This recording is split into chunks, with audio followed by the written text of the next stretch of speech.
So, I bark on a song. Fuck off. You shake a pretty mean cake, Batman. I'm about to waste my fucking money on the M&M Funko. You need to stop! Help me!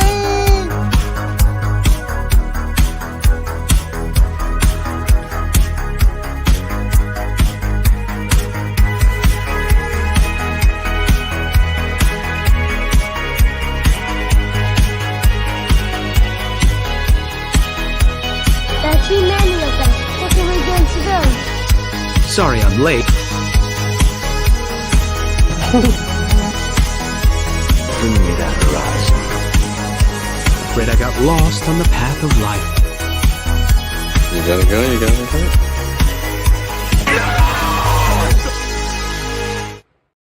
We are so back. We are so back. What's up, everybody? What's happening, boys? What's going on? We're big chilling. Yeah, so back for the first time in 2 weeks, but definitely just want to start this by saying rest in peace to the legend James Earl Jones. That Came out of nowhere, man. Came out of nowhere. It's quite a hit. It didn't hit me as hard as Leia, but maybe that's because that was so abrupt. But James Earl Jones, man, complete freaking legend in everything that he did, and somebody that somebody who actually pushed and broke barriers back when he was a young man, during a time when, like, you know, racial prejudice was actually like a massive problem in Hollywood. So good fucking shit, dude. Like it was.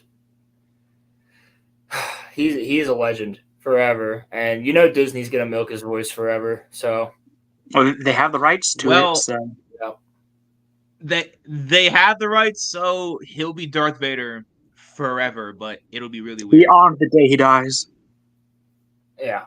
Yeah. So, and it's like, just really, really quickly, I just want to say, like, bro will probably be mostly known for being Darth Vader and, like, you know, Mufasa, but he was in a lot of other movies too. Like, he was in Sandlot, he was in, like, you know, Field of Dreams, like he was in some actual banger movies. So, like, just if y'all haven't seen those, check him out, because yeah, you haven't he seen actually. Sandlot. What are you doing? What are you doing? Is there anybody who hasn't seen The Sandlot? He was Crimson. He was in Conan. He was. Was he? Yeah, and he was in pretty much every baseball movie ever. Yeah. I'm saying that he had range. He wasn't only just like a voice actor. So, and he loved the fans too, which is something that can't be understated, and it's very, like, important. And I think it was because he didn't need money. It was his love of the fans, I think, that, you know, kept him coming back. And you know, that's just awesome. And R.I.P. to James Earl Jones. For real. He also read the Bible. That's a cool audiobook. Yeah, that's pretty wild. He did. Yeah, he did an audiobook of the Bible. Did he really? Yeah. It's pretty sick. King James Version, I think. Yeah. I need Morgan Freeman to narrate my life. Dude, James Earl Jones narrating your life would be better. You think so? I do. And then Roman decided to drop out of college. So, let's welcome Pilgrim to the show, dude. It's been a while. Yeah, Pilgrim. Yeah, been a while. What's up, brother? Was it? Yeah, man. It's act like What's I happening with you? Talking to you for 10 minutes behind stage. Okay, well, you don't have to announce it to the live chat because now the illusion's broken. Yeah, well. What illusion? This is literally the RoloRome cast. The illusion what you see is what you get. Just as the illusion of Rings of Power breaks everything. So, hey, that's why we're here today. We figured we'd go over that thing. Okay, so is it worse than season 1? I'd argue Hmm. it's hard to say that because it's literally continuing directly after season 1. So it's like, A lot of the issues just continue through. yeah, yeah. So it's not necessarily worse than season 1. Gilgalad Not actually yet. Gilgalad actually moves from one stage to another. So I'd say that's an improvement. Because he's just standing under a tree all of season 1, and in season 2 So he goes into a room with a table. really, that's Yeah, awesome. so I'd say that's an improvement. Yeah, it's again. What has Galadriel Okay. been up So to? they keep outside of the show itself. They keep teasing they're shipping Sauron and Galadriel. Yes. If they actually do that within the show, it will be worse than season Yeah. 1. If they actually do that within this show, it'll be worse than season 1. And then apparently, in the last episode, there's a moment between Galadriel and Elrond that's supposed to imply that Elrond has feelings for Galadriel. What? I could. All right. So considering what has happened up to episode 4, I could see that. What? Right. Except the thing is, at this point in time, he should be getting married to her daughter. Yes. Yeah. So either there's going to entirely skip his daughter or her daughter, or yeah. it makes him a pedophile. Yeah. So Celeborn is not in this. So if Celeborn's not in this, who is married to Galadriel, and they have a daughter named Celebrian, which right now in the Silmarillion, during these events, Galadriel is the one person that thinks the rings are a bad idea during these events. All right, so her and Celebrian leave Lindon. Have the rings because the rings are around. Yeah, but has like the Ring of Power been because like yeah, because like that's the thing that like 3, I'm kind of curious. As of episode 3, they mention making 9 rings for men and 7 for the Dwarf Lords. Okay. So and then that will make him the Lord of the Rings. Yeah, so we'll go over that part, Crimson. We'll go over that part where they actually name drop Lord of the Rings. So the Silmarillion, right? It's notes, isn't it? It was like what Tolkien didn't want to put into the book. The appendices. The appendices. Okay. The Silmarillion is a straight up history. It's okay. It's not a page. And the appendices is what they have the rights to. Yeah, so it's not a page turner unless you are really into history. If you're into history, then like you'll go through these 400 pages like that. And personally, I am into history, so I love it. Like it is just a telling of this happened, this happened, this happened. There's not a whole lot of dialogue.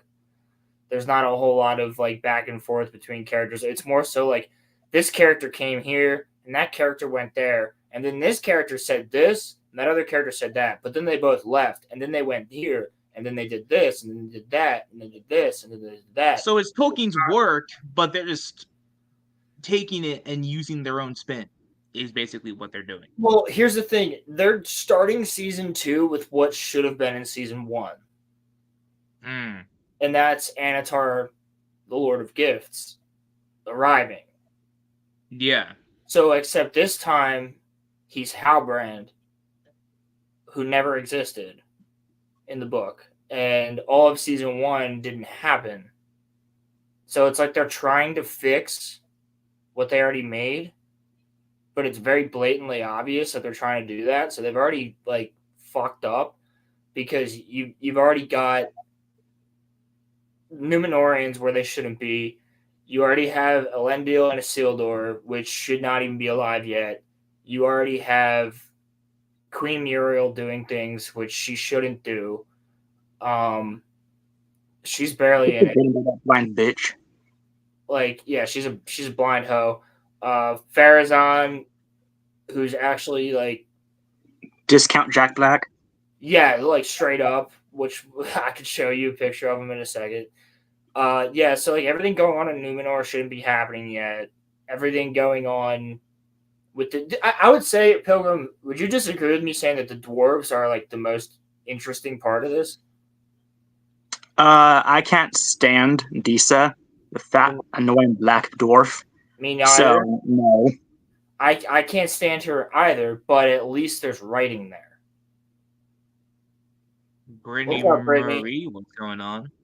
Dab How emoji. are you? So like the only people that genuinely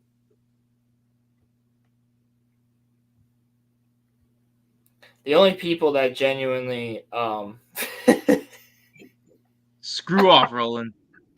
you just fucking dabbed, you fucking loser.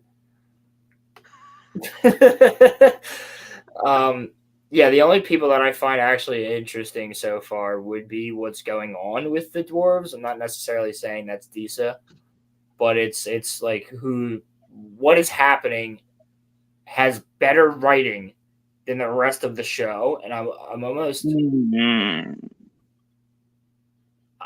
think saying Roland's trying to give this season a chance. It sounds like no, I'm he is fucking trying not. to give this a chance. I'm not, because it was the same thing in season 1.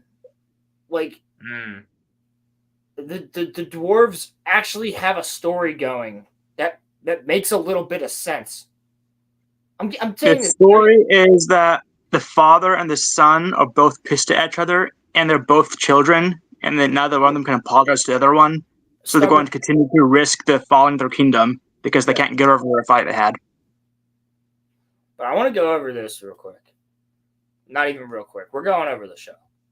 So I'm pulling this up.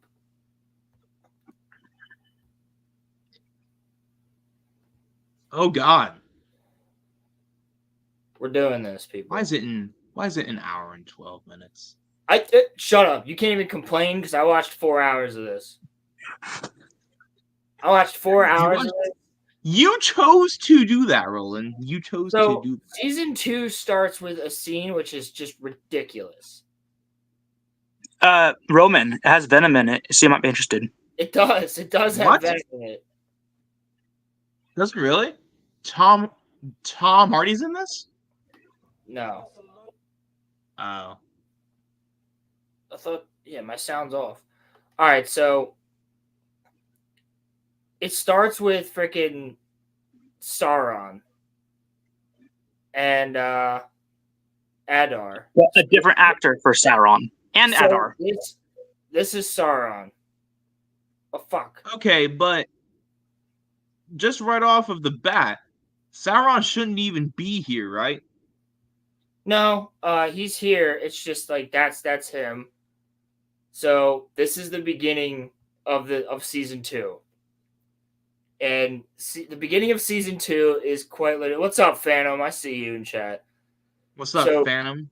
The beginning of season 2 starts with Sauron giving a speech right after Morgoth's defeat. So this is before season 1. They got a new actor for Sauron. Right. And basically what happens is he's giving this I thought it looked different. Where he's like, I am your ruler now, and all of you will listen to me because I am Morgoth's lieutenant. I'm his right-hand man. He's like, basically, if he dies, I'm the next guy up. All you are going to love it. It's going to be freaking great. But guess what? The orcs don't love it. They're like, we don't like this guy. He's mean. I shit you not. That's basically their argument. We don't want to fight anymore. We just want to live and be orcs and slaughter tribes people. And I thought that the orcs weren't sentient like that. They're not. They're basically a hive, like, but not a hive mind. But they are described as like insects. Right. So why would they want to be separate from like their master? So they really shouldn't. So he's not their master though. They served Morgoth, and then you have Adar there on the left. And Adar was the dark elf from season 1 who also does not exist. And they only created Adar so that they had a bad guy for season 1, so that the Sauron reveal would be like, whoa. even though everybody knew from episode You one. guys that need how- to have a drinking game every time that like Roland says this never happened or he or she does not eh, he or she does not We'd be wasted. We'd be exist. wasted. It'd be every scene. Every scene, it would be this didn't happen. Take a Wasted. We'd be in the hospital. Yeah, dude, we would all have fucking like alcohol poisoning by the end of one episode. Half the episode. Yeah, straight up half the episode. So Sorry, Roland, just before you continue, how much of this is made up? Like just like straight like made up? 99%, 80% maybe? 99.9% Really? because the names are there. Okay. So they took the bullet points Yes. and then used maybe 15% of the bullet points, and then put those bullet points in this mixer, scramble them up, threw in their own ingredients, and that's what they're working with. Put them in a lister. I fucking love it. So, yeah. They have the Silmarillion right here, which is the point that I don't get. Here's the thing. There's so much badassery in the Silmarillion. I don't want to undercut it as just a history. Like, there's so many amazing stories in the Silmarillion that are the shit. Like, you're reading it and you're going, especially if you read it now and you've seen Rings of Power and you've seen the movies, you're like, oh God, why did they not just do this? Like the kinslaying, dude. Like the kinslaying where the elves fought elves. Like, that's fucking dope. And then you have like all the, actually kind of sort of in the very beginning, Crimson, but it like they legitimately have so much to work with in the Silmarillion. They should have just called this show the Silmarillion and done a different story from that every season. They don't have the rights to that, though. That's true. They have the appendices. So that's what they're working with. They just chose to do a batshit insane story when most of the lore they need is in this Silmarillion. That's true. So they're basing their show off the Silmarillion, but they have the rights to Tolkien's notes, is what they're working with. Pretty much. They don't. Some of this is the appendices, but the majority of it does exist within the Silmarillion, which they do not have. Okay, I'm lost, but Roland, just like keep on going. It's cool. So what happens here is Sauron's giving this speech to all these orcs and Adar, who's his apparently Adar is his right hand man, and he's like, "Listen here, we're all homies. I know you don't like it, but we're all friends. We're all gonna get this done. We're gonna usher in a new age of Morgoth and darkness into the world, and I'm gonna be your leader. And you're all gonna love it." And then this one orc basically like runs up to him and tries to stab him, and he just fucking kills him. Sauron just kills him. So then Sauron kills this one orc, and they're all looking at each other like, "Oh, what the fuck?"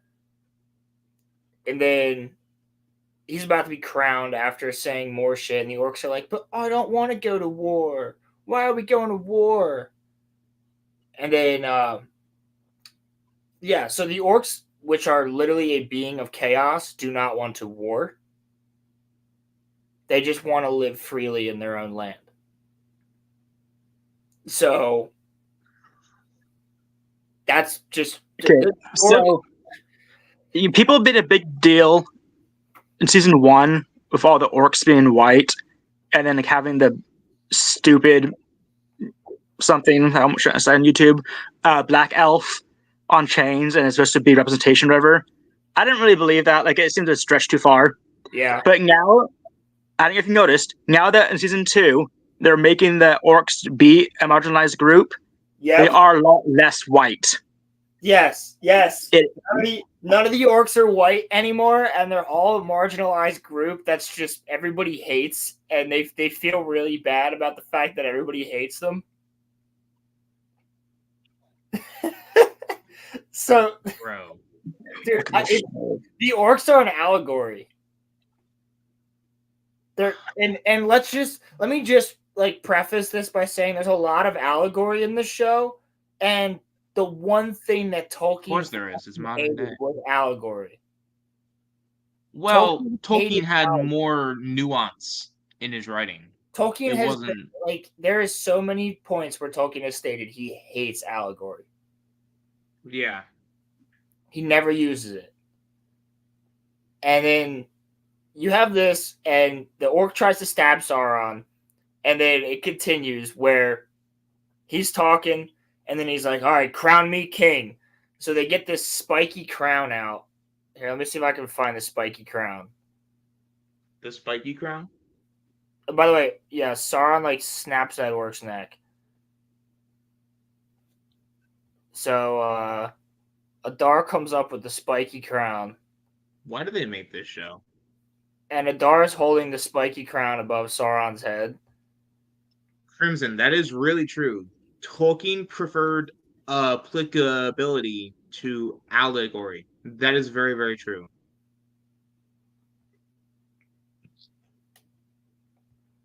Hold on, let me get it here for a second. Don't hit me, Amazon. I'll be mad at you. Yeah, so he's placing the spiky crown, which you would assume is Morgoth's crown, because it does look like every single interpretation of Morgoth's crown, but it can't be because Morgoth's crown has the Silmarils in it, and Morgoth is now imprisoned. So Morgoth isn't dead. So that's what happens. Like, he doesn't die. He actually gets sent back to the Valar, to the gods. To the void. And he's banished to the void, which is basically like he's banished to jail. Like, he's not killed, he's not dead. There's actually a god who is his jailer, who he talks to a lot. And that jailer used to be his friend. His brothers and sisters come to visit him. Like, it's all this shit that goes on for a couple chapters. But yeah, he's up in prison. So even during Lord of the Rings, Morgoth is alive. He's just imprisoned.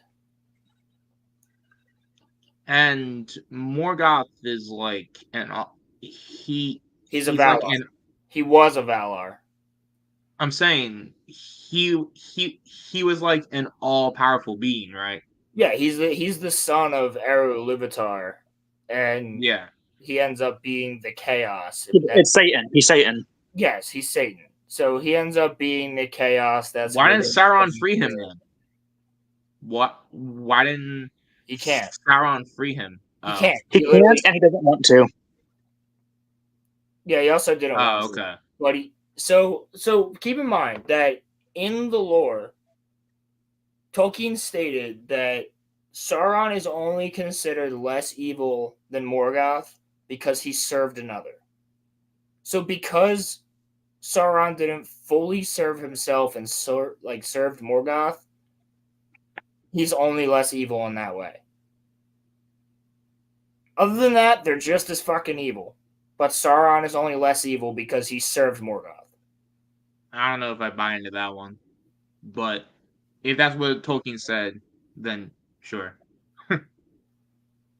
Well, yeah, like, because he's not fully serving his own goals. Yeah. Morgoth. He's serving Morgoth's goals.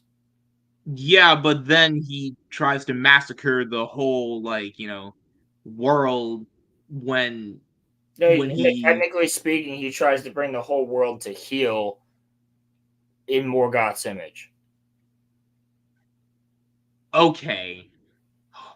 Homie just wanted his ring back. That was it. But the point of the ring was to do exactly what I just said. I know, but... Bring the whole world to heel under Morgoth's image. Well, no, so that's Morgoth just wanted to destroy everything. Sauron wanted to rule. So Sauron aligned himself with Morgoth until his eventual plan was to kill Morgoth, or was to trap him or something. Same way that Saruman aligns himself with Sauron. He wants to eventually overpass him and do his own goals, but align themselves with each other for a while. Exactly. So what happens here is Adar has this, bro, we're literally like fucking 2 minutes into this show. Adar takes the freaking crown and goes to put it on Sauron's head. and he flips it over and stabs Sauron with it, with the crown. What? Yeah, and Sauron's like, bro, what the fuck? He looks at him like, bro, what the fuck? And then all the orcs run up and they just start stabbing the shit out of Sauron, like brutally. What? They just start brutally stabbing Sauron, and he's sitting there coughing up blood, and they all back up. And then Sauron explodes. Shouldn't bro be dead? No, I mean, he is a freaking What? Valor, but then Sauron. Did yeah, you say that Sauron explodes? I did. And he He created. explodes into ice. So there's Sauron. After he got his ass stabbed a lot. Pause. And then he blows up. It turns everything to ice.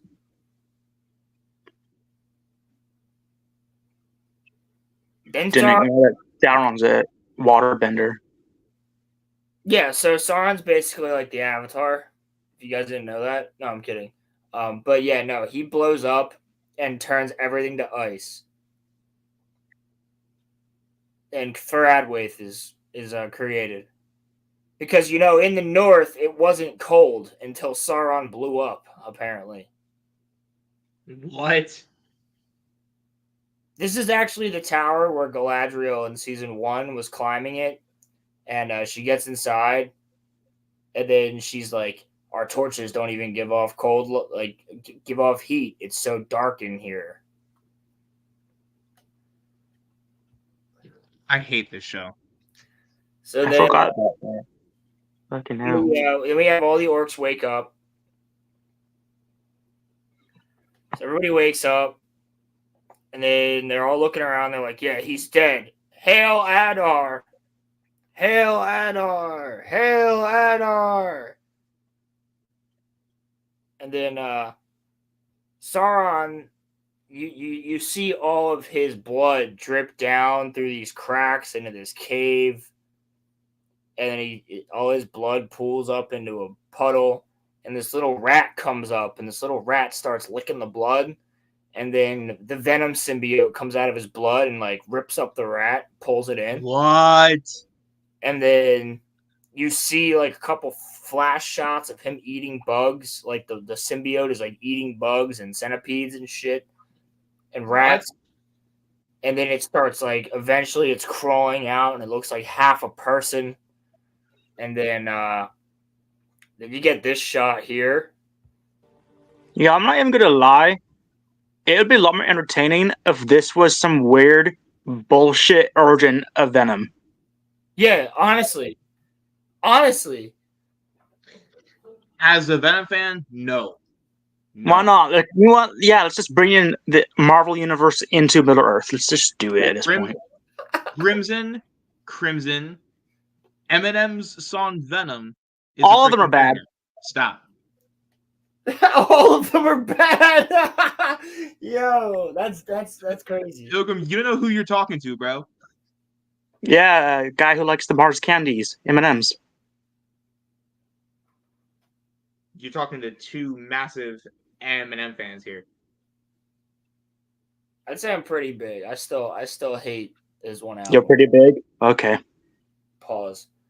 So this is where the fun begins, because then we just get to watch a montage of Sauron as a pile of goo just flopping around. Hold on, wait a second. So, is this anywhere in like the lore? Why is he a symbiote? No, because what at this point, it'd just be easier if we point out when something is part of the lore, and you go on the assumption that nothing's part of the lore. Yes. Yeah, that's a good point, Program. Because at this point, we should literally just be saying, so that's actually true. All right, fair. So if you guys say that something's true, then it's actually part of the lore. Then, Yeah, if there is, I was trying to think about it the other day, and adding of which parts of the show are even accurate, because even the parts that are kind of accurate, they mess up. Yeah, they're still not accurate. But here's the thing: as I'm watching it, I'm going, "Well, that makes sense." but it also doesn't make sense because of season 1. Season 1 literally makes none of this accurate. Because everything that's happening now in season 2 is inaccurate. And we haven't even gotten to the fucking wizards yet. So, season 2 is inaccurate to its own show for season 1. Yes. Yes. Yes. You haven't even heard Galadriel speak, dude. You thought the quote, "Why is a rock different than a boat? Because a rock sinks and a boat floats, and the boat can look up at the sky, or the boat can look down and up, but the fucking rock is stuck only looking up," as a fucking weird metaphor. You think that's bad, bro? Wait until you hear the songbird metaphor. Oh my god. Wait until you see Celebrimbor's umbrella. That doesn't. No. Celebrimbor's fucking umbrella, dude. I need to get a drink. I don't want to be here anymore. Celebrimbor makes an wanna do this. umbrella. It doesn't work. It doesn't work. Okay, the umbrella is So wet. literally a giant leaf attached to a helmet. So it looks retarded. But it doesn't even fucking work! It doesn't work. He's soaked. He's soaked. We'll get to that in episode 2. But this is fucking Sauron right here. This is him.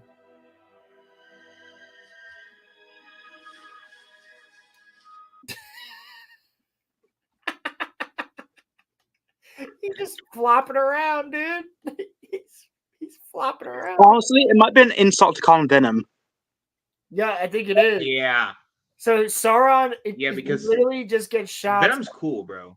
We just get Like, shots of Sauron this is not flopping cool. around. It's just, oh wait, that's the old lady. We need her for later. So Sauron is just flopping.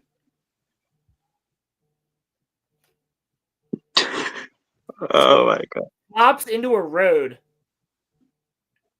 This is the most powerful being in existence right now. Yes. So he flops into a road. Who knows how long he's been flopping around Middle Earth as a fucking ball of Venom symbiote. Just not doing anything. So keep in mind, He's literally just Venom, guys. this is a character who's a shapeshifter. And like they kill him, right? Like when he ate the rat, could he not have transformed into the rat? Even though that's not how it works in the lore. Like if He's shapeshifted into werewolves before. I mean, and vampires, werewolves and vampires and bats and wolves and freaking anything. Like you're telling me he's just flopping around. He's literally just flopping around. And then this like a retarded starfish. Bro, this random ass fucking old lady comes upon him and just hits him with her cart. Hits him with her cart. And he sticks Someone on. was like outside of Walmart. Honestly, dude, it'd be funny. Drives down with his Tesla Cybertruck. Oh my god, Cyberfrog. I wouldn't put her past her if she did just have a car in this show and she just ran him over. But she hits him with a cart. And They're already not accurate, bro. No, You might as well just go the full way with it. That's what I'm saying. She hits him with a cartwheel, and that sounds funny if you listen to this on audio. Yeah, she cartwheels over him, and he grabs onto it, and then you just hear her scream. And I guess he eats her. Huh? And then Sauron eats out a woman.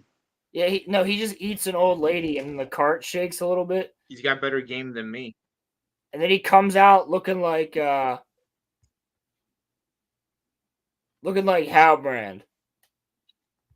So Bruh. that on its own just contradicted everything. Because when he ate the rat, why couldn't he just turn into the fucking rat?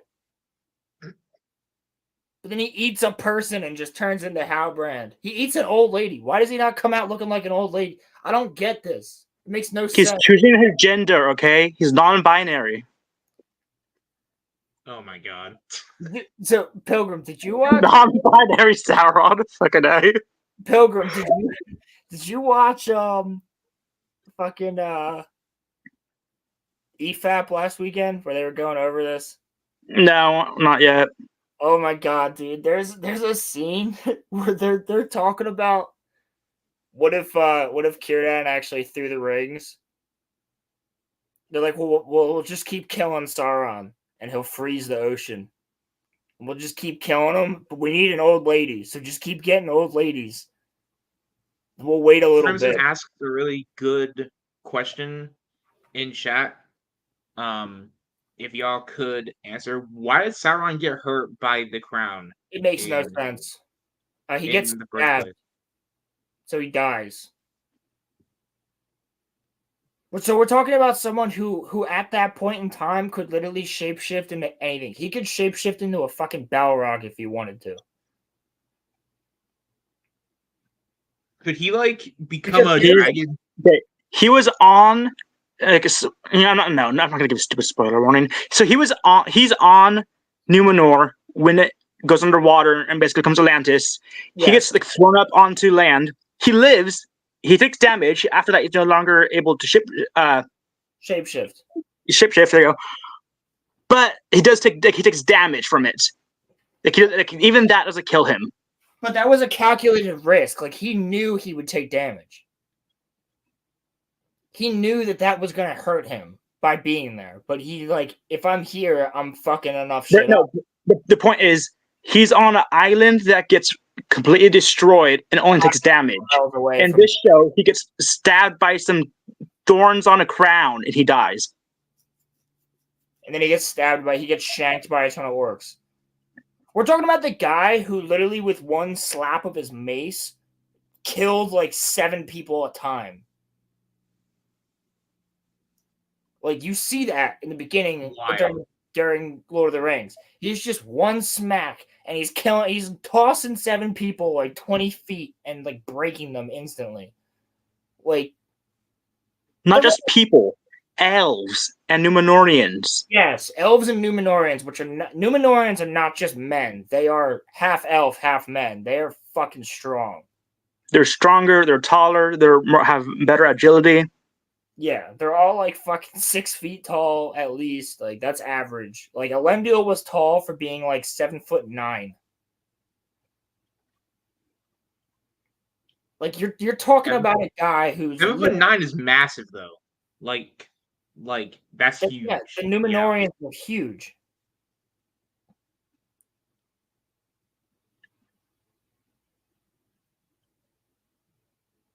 Yeah, right, Crimson. So, Crimson, that's actually funny you say that because they show a lot of black elves in this, and I'm like, where'd they all go?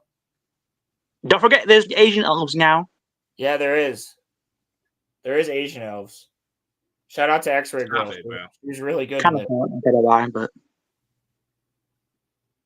yeah, it's just like. So anyway, okay, but that's episode 4, and we're on episode 1. So yeah, I know we're like 5 minutes into episode 1. So fucking Sauron kills an old lady and fucking eats her, and then turns into Halbrand, and then he like. That's allegory for the patriarchy, how they eat and destroy women. Yeah, right. So he then is just walking, and we missed the scene where he's crying. He makes a fire and he's crying. Wait, he was crying in that scene? Yeah, where he's sitting there by the fire before he meets Diarmed, the old man. I'm currently crying too. He's crying? I don't remember that. Yeah, he's tearing up. You can see it in his eyes. Okay, sure, why not? Okay. I can find it. I can try and find it. No, I believe you. I must have, you know.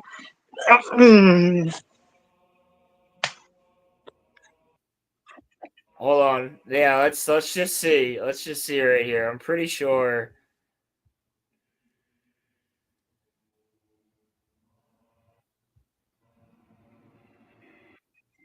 Look at his eyes. Fucking hell. Yeah, see? He's tearing up. What is Sauron crying? He's all upset because his orc buddy stabbed him. What do you mean? It makes perfect sense.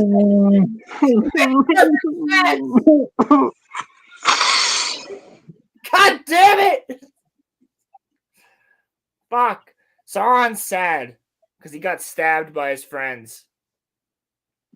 He thought they were gonna rule Middle Earth together, and they didn't. So then we get this scene like here. He's sad because he's no longer going to get pegged by Adar. Yeah, so then this old man, like, he just comes across and they're like, "Oi, laddie, you don't want to go that way. That's where all the orcs are killing people. So we're going to get on a boat. And when we get on that boat, we heard that there's places that men can live across the ocean." And Sauron's like, "What if I want to die?" Same. And he's like, "No, you don't want to die, laddie. Look at You don't want Sauron. to do that." And Sauron's like, "What if I want to die?" And he's like, "Well, you got to do good, laddie, because if you don't do good, then what are you living for?" And then Sauron looks down at that symbol, and that fucking symbol is the exact one that he wears all of season 1 to act like he's king of the Southlands. And then the old man's like, "Oh, I'm no king of the Southlands. My family served the kings of the Southlands." Then he's like, "Well, it could be good, it could be bad, but I think of it as a hopeful honor that they're all dead now. Because who knows, if I wear this, maybe good hope will come," basically. So then fucking Sauron's like, "All right." And he goes, "Well, you've seen bad things, I can tell. So come with us or go and die." And Sauron's like, "All right, whatever." So then we get to fucking this, where they're now in the boat. So I guess he went with them. So they're in the boat now, and Sauron wakes up, and the old man's just sitting there staring at him. And the old man's like, "Did you have a nightmare again?" Come over by me and cuddle. I can make you feel better. And he's like, "So you had a nightmare again, laddie. Why don't you tell me about it?" And Sauron's like, "I'm evil. I've done evil things." And he goes, "Well, you just have to do good. And if you just do good, then you got to wake up the next day and just do good. And the day after that, and the day after that. You know what I'm saying, laddie?" And then Sauron's like, "Yeah, I'm like really evil." Like, he doesn't know what this means. When he goes, "I'm evil," like, bro, he could literally be a freaking child murderer. And this guy's like, "Well, you just got to wake up tomorrow and do good." Okay, but you see, the thing is, That the sucks. orcs That's so stupid. literally are child murderers, and they actually rape women. But Yes, in this show, they're good guys. So that wouldn't make a difference to these stupid, retarded writers. no, it wouldn't. So then, So like, why does Hollywood like making good characters bad and then making like bad characters good? That's so stupid. you see, Roman, if they didn't make Sauron sympathetic, then they couldn't ship him with Galadriel.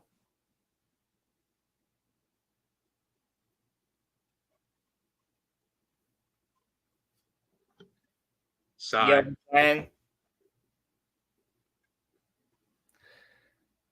So I anyway, hate life, bro.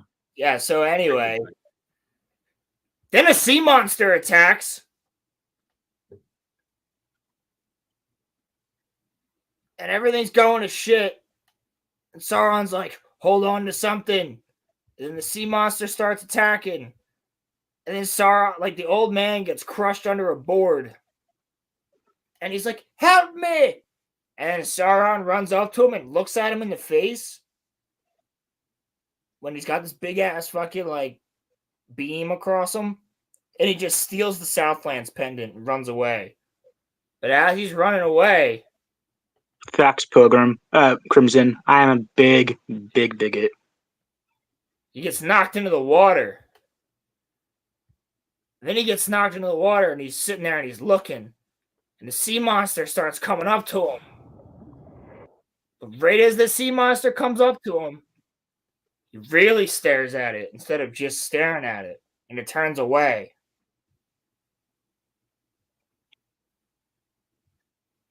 So, yeah. So the sea monster leaves, and he swims to the top. Caleb, yes. Gets on this thing, and then he's chilling. He's chilling on the fucking raft. And who do we get, dude? Who do we get, boys? He's sitting there thinking, and he hears, "Help me!" Is that Aragorn? And he turns around, and it's Galadriel from season 1. So now we're caught up. What's happening? Okay, wait. So season 1 is retarded. Okay, so Guy season 1 Galadriel is jumps retarded, off I agree. middle of the ocean, and she's gonna swim back home. That's retarded. She finds Sauron of the ocean. That's retarded. But there's a chance. I guys thinking, okay, that's retarded. But you know what? Maybe Sauron, like he somehow knew she was there. So this is somehow all according to his plan. No, it was actually just by happenstance that they happened to meet in the middle of the fucking ocean.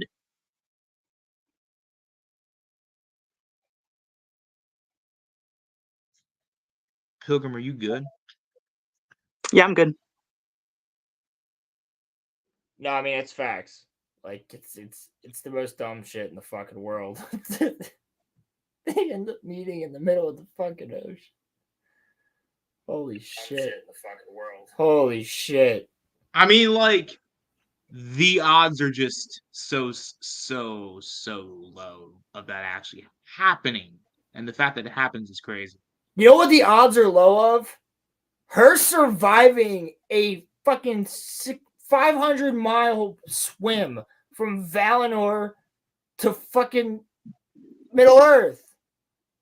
Okay, Yeah. but she's a woman, and you're underestimating how strong and powerful women are. Okay. And then they just end up right next to Numenor. Right next to Numenor. Bro.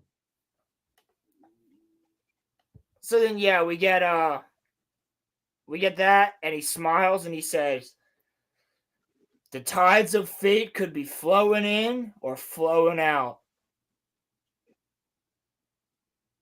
Why does every other line in this show have to be some sort of flowery speech, poetic allegory? Like every other line. They're so bad.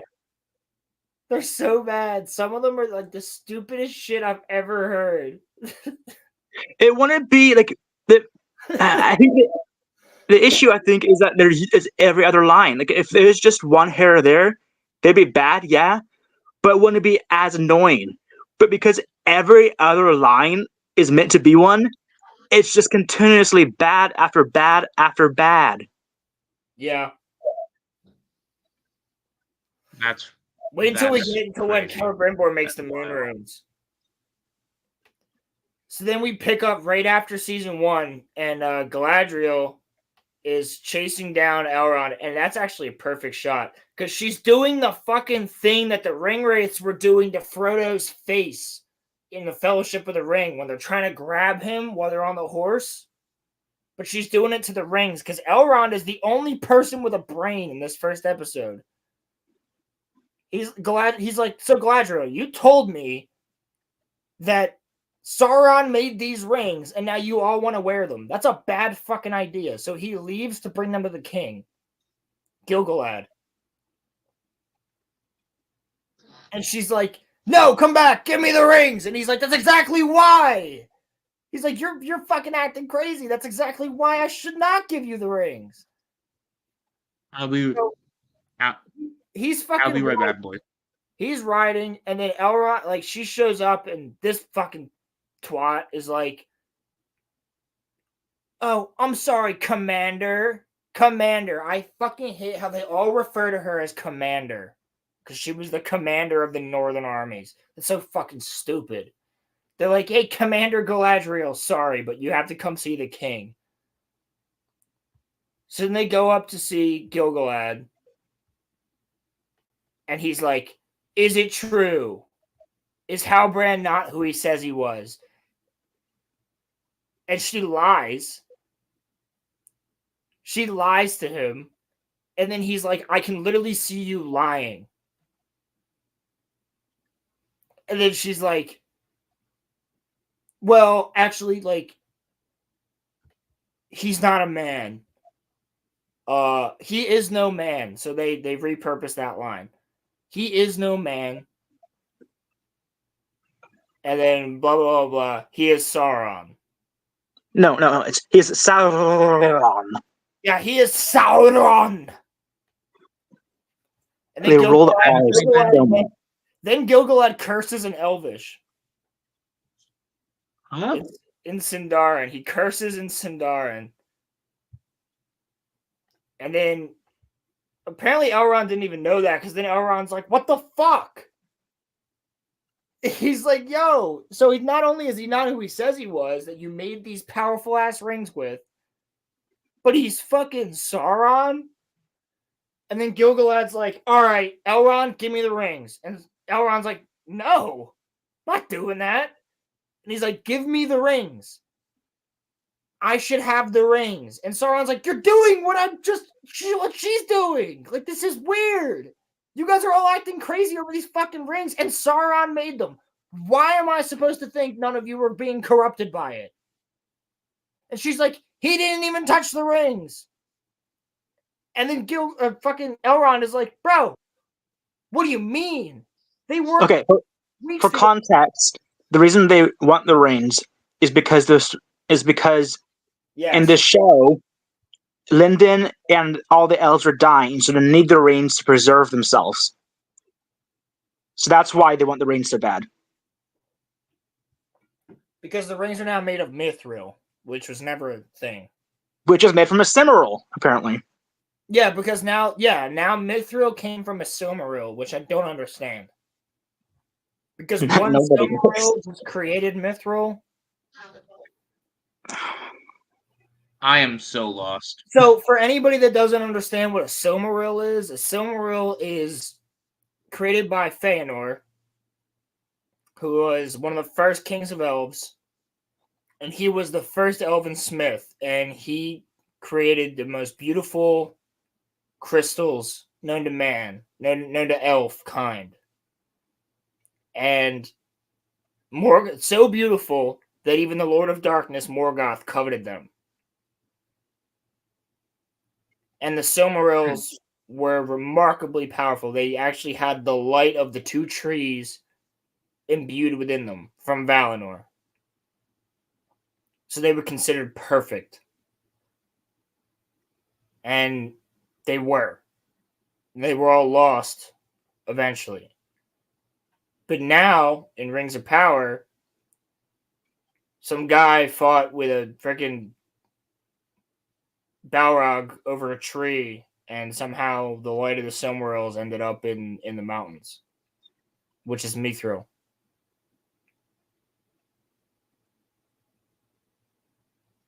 Yes. That is incredibly confusing. It's also incredibly retarded. Why is that? Why did they make that so complicated? So Elrond is like, bro, you're all acting weird. I'm not giving you these rings. Like, Sauron literally made these rings. He worked with Celebrimbor for 6 weeks on these rings. And not only is Galadriel acting like, give me them now, but now the king is acting like, give me them now. So Elrond's like, I'm the only one who doesn't want them. Like, this is weird. I'm not giving them to you. So then the king's like, fucking arrest him. So then Elrond is like, I can't do that. And so basically he jumps off a cliff.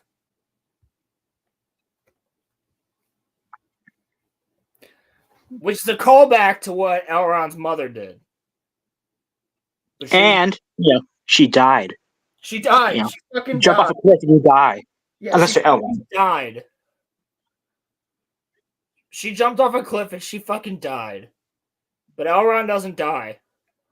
Elrond jumps off a cliff to get the Silmarils away from them.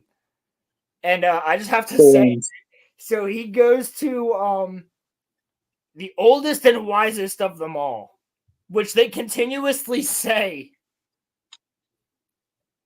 So he leaves, and we get the Southlands, and that's fucking perfect timing. So they show a mountain, a volcano exploding, and they feel the need to tell you it's Mordor. What? Look, right there. They put Mordor on the bottom of the screen, just so you know. Fancy.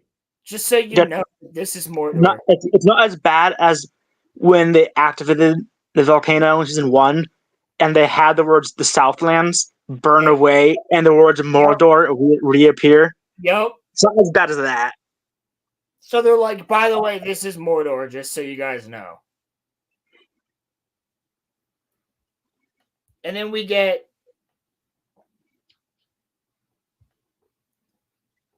our boy Waldrig, bro. The crazy old fucking hobo from season 1 who created Mordor by taking a fucking broken sword, putting it in a lock, and then turning the lock, which then opened up all the rivers so that they would the water of the rivers would start a volcano. What?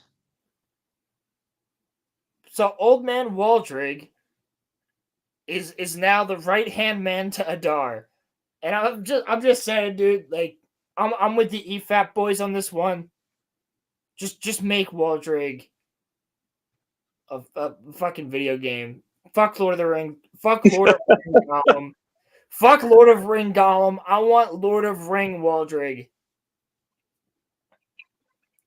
Do I it. can't believe that Lord of Ring Gollum even happened in the first place. So Waldrig, he's now the right hand of Adar, and Adar is like sitting down on a throne in what is now Mordor. And you guys probably already forgot who Adar was, but Adar is the dark elf, and he's the father of orcs, apparently, because all the orcs call him Lord Father. They call him Daddy. Yeah, they literally all call him Dad. What? Yes. So then the orcs are like bringing people up from the Southlands, and they're putting them in front of him, and then they tell the one guy, "Do you serve Adar?" And he takes a little bit too long to answer, so they just fucking kill him. It takes like 2 seconds too long. He doesn't just instantly say yes, so they kill him and throw him aside. And they're like, "That's what happens if you don't serve the master." And then the next guy comes up, they're like, "What about you? What about you?" And he just bows down instantly. And then they brand him on the back of the neck with the Do you know sign. what this scene reminded me of, or a much better version of? What? Deadman's Chest, when Davy Jones and the crew get on the ship that's shipwrecked that Will went onto. Oh, that's such a good And scene. all like, do you fear death? Do you? And the guy's like, no, I don't. I was like, okay. And kills him. Yep. So much better. Do you fear death? The one Galadriel to call. So. Dude, that is, Crimson was spitting. Crimson, that is so fucking good, dude. But also, Pilgrim, yeah, that's a wonderful point. Like, that scene is how you would do this. Like, that scene has so much weight to it because he's walking up and down the crew of the survivors. Like, they already slaughtered half the people on that ship. And then you got Davy Jones coming up. He's like, "Will you serve?" And they're like, "Yes, I will serve." And then that guy's fine. And the next guy's like sitting there with the cross in his hands, and he's shaking, and he's clearly terrified. But he's holding on to the cross. And he goes, "Do you fear death?" And then he's like, "I don't, sir." What's he say? He's like, he says something about like, "I'm sure he'll take me willingly," or something like that. and then they kill the guy and throw him over, and then somebody else calls him a cruel braggart, and Life is cruel. yeah, Why life should that life be any different? life is cruel. Why should the afterlife be any different? Yeah, that's how this scene should have fucking gone. But basically, they're bringing people up and they're saying, "Hey, what's up? Like, are you gonna join or not? If you don't, you'll die. If you do, then you get branded, and then you're part of our crew, but you're human." And Waldrick's just big chilling. Look at him in all his glory, just big chilling. He's loving it, and fucking. They bring up Halbrand. They're like, "It's the king of the Southlands, master." I think I can find that. Where fucking Glug. Where's he at? Yeah, that's the guy that gets branded. Then they bring up Hellbrand. By the way, they got a new actor for Adar. Because the previous actor was actually Uncle Benjen from Game of Thrones. And he quit after season 1. Smart man. We'll be seeing another Game of Thrones actor here a little bit later. Yeah, so Halbrand turns himself in, and here's Glug on the right. That orc's name is actually Glug in the subtitles. Glug. Glug. So we've got Glug and Halbrand here, and Halbrand's like, "Let my people go," even though he's Sauron. I forgot about that. So he's like, "Let my people." Where the fuck did Roman go? He dipped out a second ago. I'm sure where he went. Oh, well, whatever. He's like, "Let my people go." And they won't let his people go. I honestly expected him to like split, I was like, okay, so there's like split a Red Sea now, or like, I was expecting something to happen. Like he's gonna drop the chains and they're gonna turn to a snake, or I don't know. Yeah, right. But yeah. So they're like, "Let my people go," and he won't do it. So he goes, "Well, I have all this information on Sauron." And then Adar's like, "Well, in that case, I'm just going to torture it out of you." He's like, "All right, whatever. You'll figure it out," even though this guy right in front of him is Sauron. So then Glug, fucking Glug is like, he's like, Sauron couldn't return, right? Right? Master Father? And then he's like, "No, don't worry about it. Let your father take care of that. That's not gonna happen." Glug's like, "All right, cool." So then we skip, and not Gandalf is having a dream where he sees a staff. I was gone for like 4 minutes and Gandalf shows up. What the heck? Yeah, so not Gandalf is having a dream, and he's looking at this staff, and he's looking at the stars, and then the staff appears, and he's like trying to grab it, and it looks like Gandalf's staff. And then he wakes up and he sees all this shit go down. And he wakes up.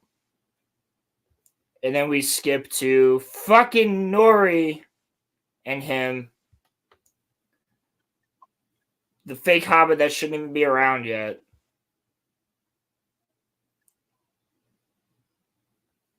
Yo, what's up, Carson? How you doing, bro? That's my boy. Carson. That's my son! No, Carson. yeah, he's the homie. What's Oh, up, dude? cool. What's up, bro? Was it? I don't think he's ever. Welcome to the RoloRome cast. Yeah, he's never caught a live stream before. He wants to. Him and I were talking about getting him on here at some point, though. That. He's an actor. Is he really? That's cool. Yes. That's sick. But yeah, so we're going over Rings of Power, but so we get the not hobbits that didn't exist beforehand because what the fuck? And she's like, "We got nothing to eat," and she's just walking around with not Gandalf, and she's like, "Try that thing that you did with the trees where you made fruit," and he's like, "Stand back because last time people almost got hurt." So she stands back, and he's like, "Nori, stand back farther," and she's like, "Okay, haha." And then like he blows up a fucking tree and bugs come out and she's like, "We're gonna eat for days." So she's Bill Gates. because they want us to eat bugs. So she's ready to eat these beetles after he blows up the tree. And then we got them hanging out at a fire. And then they end up seeing Joseph Barzey's back in chat. What do you say? The show That drove show me. drove me to do bad crimes. Fucking A. Fucking hell yeah. So they're talking, and she's like, "What about that dream?" And he's like, "I can't tell you about that dream because things happen." And she's like, "Why are you wizards always so cryptic?" And then he makes a joke and he starts eating the bugs. And I'll tell you, like, him as an actor is the most enjoyable part for me. Just like if you remove the Hobbit from this and he was just like going around, I probably wouldn't have as much of a annoyance with it. So he's not really like all that bad of an actor. No, he's not. He's a. He's not great, but he's probably one of the better ones of the show. Yeah, Probably the best. Fair. Okay. yeah. He's probably one of the better, if not the best, of this show. That's not saying much, though. Nothing compared to Ian McKellen. No. Not even in the same ballpark. But he's enjoyable. Like the scenes with him, just him, and like his demeanor and the way he acts with the hobbits, or well, the Harfoots. It is pretty close to like enjoyable. So you thought I was gonna say pretty close to the movies? No, I was not. Pretty close to enjoyable. Like I was like, oh, I don't mind him. Nothing will beat the movies out, bro. I mind the Harfoots. I don't mind him though in these scenes. You know what I'm saying? The rest of it's annoying as fuck, but him as a character, like he's okay. He's all right. So I actually think I'm rooting for Sauron in this show, just so you know. You're rooting for Sauron? Yeah. I'm like, why? Because I want him to kill everybody. But he's not gonna. But he's gonna kill most of them. So, yeah. The only person that I'm rooting for when I watch the show is the little timer of the watch time. That's the only person I'm rooting for. Is like just watching it get closer and closer to the end. That's true. Pilgrim, why are you watching this show? Genuine question. Because I like to hate on it, and if I'm going to hate on it, I should know about it. Fair enough. Yeah, he's not even posting videos yet. Not yet. So then we cut back to Halbrand, and Halbrand's like getting beat up, but Waldrig keeps coming in and kicking him, fucking hitting him with this. He's hitting him with this stick that looks like it should be an axe, but somehow it's not. What'd you think about that, Pilgrim? Like the thing he's hitting him with looks like it should do a lot more damage than just beat someone. I honestly don't remember. Dude, it looks like a fucking axe. Like, Watch, he's about to. So Waldrick comes in to give him food, and he drops on the floor.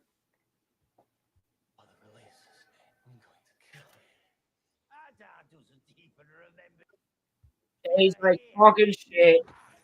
Bro, the thing he's hitting him with has like a big rock on it. It looks like a freaking like. You ever played Ark Survival? It looks like the stone axe from Ark Survival.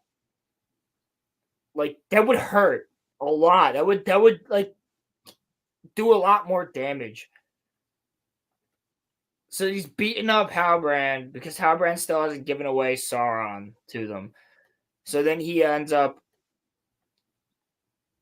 giving this warg. There's a random warg tied up with him. I wonder if Dave Filoni helped with this. Yeah, so he ends up giving, and the warg actually looks pretty good.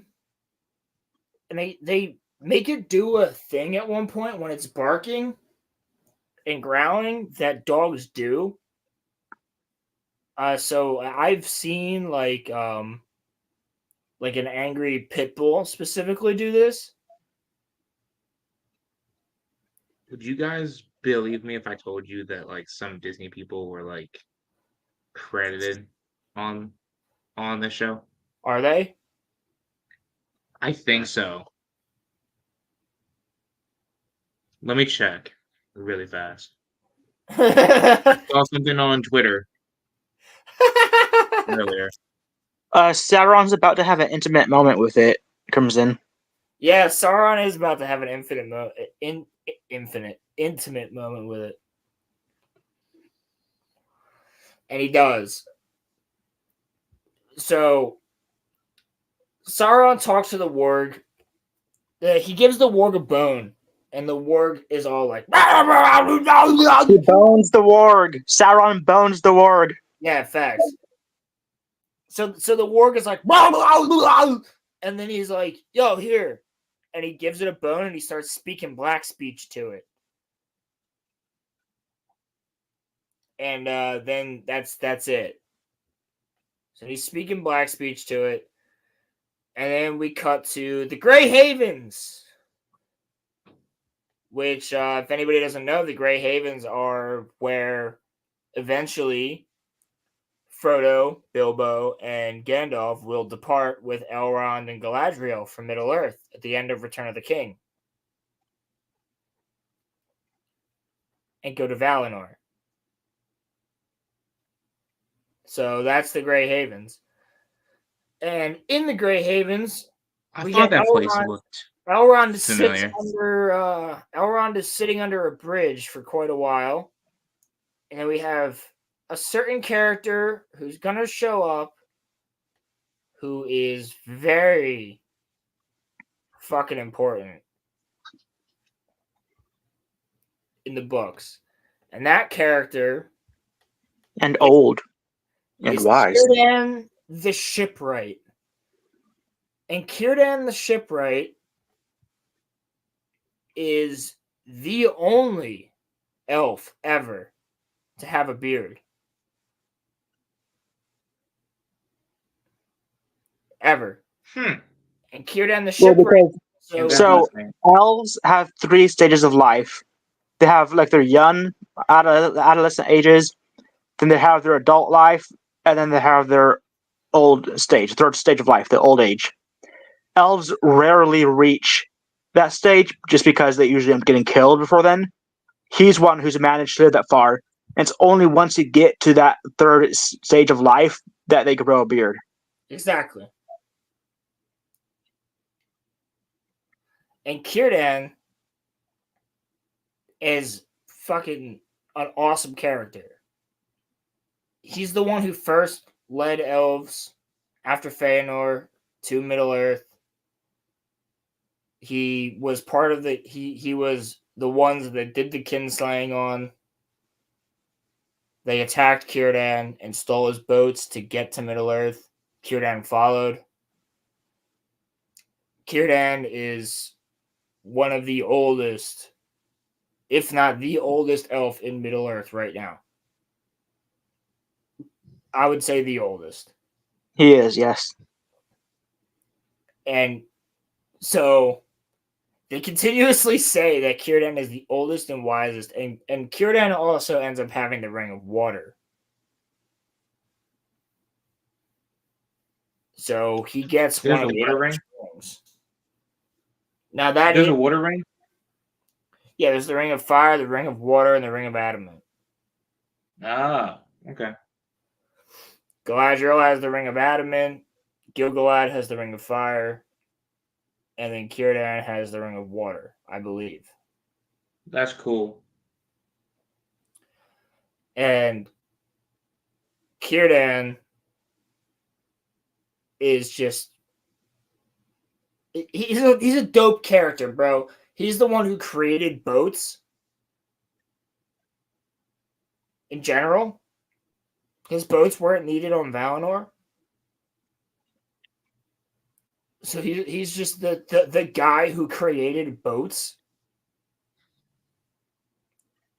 and ended up going to Middle Earth eventually because they stole his So boat. he just like created boats? Yeah, but my man created boats. He created ships. He's the reason that ships exist.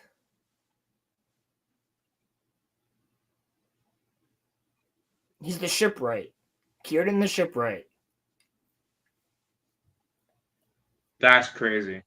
And he's dope. And he's also best friends with the god of the ocean. Olmo. That's wild.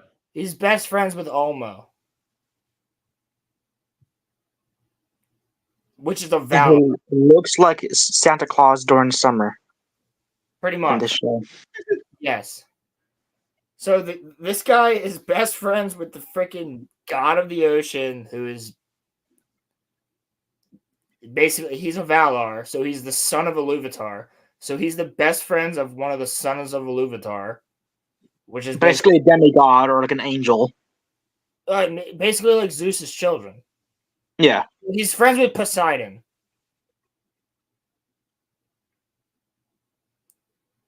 That's kind of You mean weird. like you mean like Poseidon, like the Greek god? Poseidon? Yes, but it's Elmo in this, like Ulmo. So Elrond goes to Círdan the shipwright to say, "Hey, like, you're the oldest and wisest of us, and by the way, you're also the oldest and wisest of us. But because you're the oldest and wisest of us, I want to show you these rings." Because you're the oldest and wisest of us. Because you're the oldest and wisest of us. Yeah, because they keep fucking saying that. So he shows them to him, or he doesn't show them to him, but he's like, "Hey, like, these need to be destroyed." It's like Wade always saying that he has, 1,000 subs.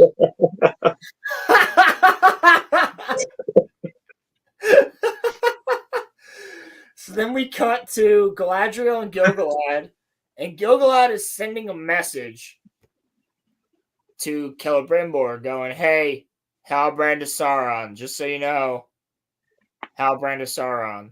I wrote you, but you still ain't calling. Right. So Halbrand of Sauron, and then he tells this guy to go with haste. So then Galadriel's talking. She's like, "Elrond is not dead. He's alive." And Elrond would go to the oldest and wisest of us. I swear to God, that's what they say. They literally finish up saying that he is the oldest and wisest of us. And then the next scene, she's like, "Elrond definitely went to the oldest and wisest of us."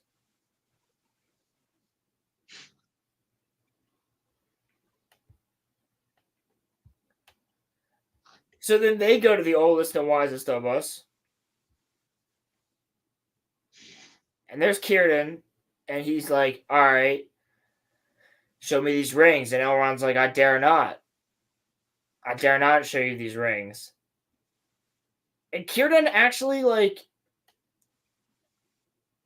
I know you say he looks like Santa Claus in summer, but that's how I would imagine him looking, although I believe in the books he has black hair.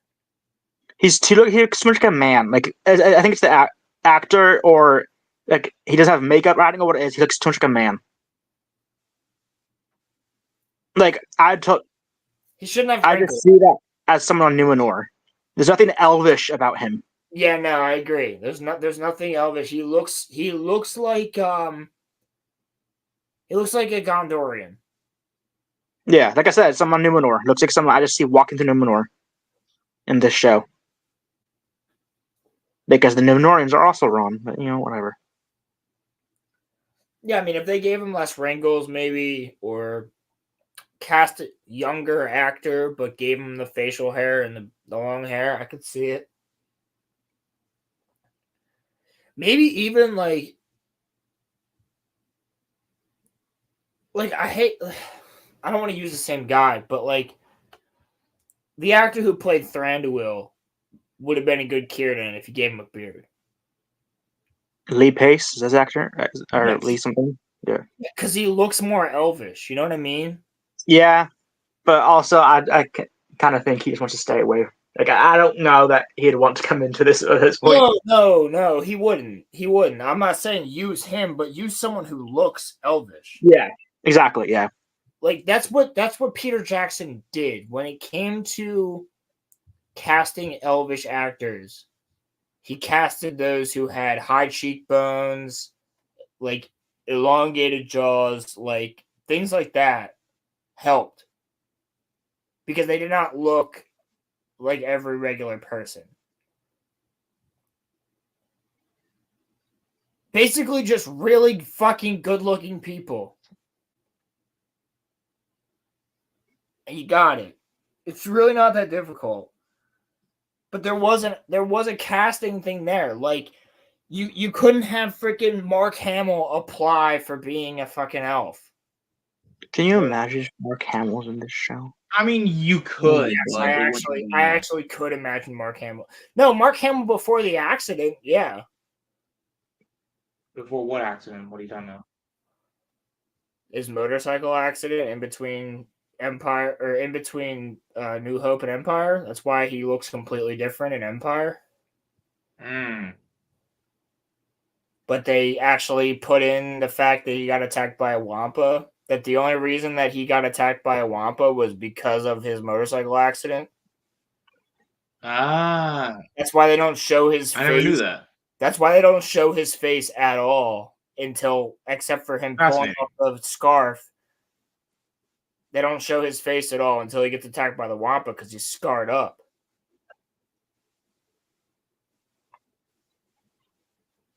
That's why Luke has a completely different face from the first movie to the next two. Huh. But they made an in-universe. That's interesting.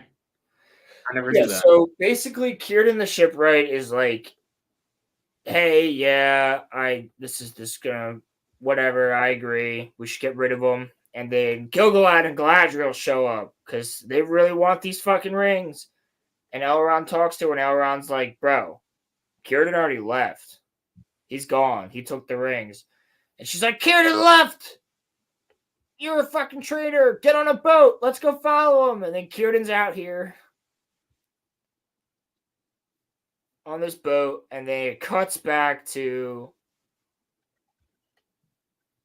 this motherfucker, not Gandalf. And not Gandalf is like, we're being followed. Because I forgot to say that when they were at the fire, they realized they were being followed. Because I saw another fire. And then not Gandalf is like, all right, we got to catch them. So the way that they catch them is they have two rocks tied to a string. And then Nori's waiting on top of a rock, and she throws a blanket on the person. And that person is fucking Poppy. No. The other Harfoot. It's fucking Poppy. Of course. Discount Sam. Yeah, Discount Sam. And then Poppy's like, I was following you because I I really need to follow you. And now I have a map. So me having a map is fucking great.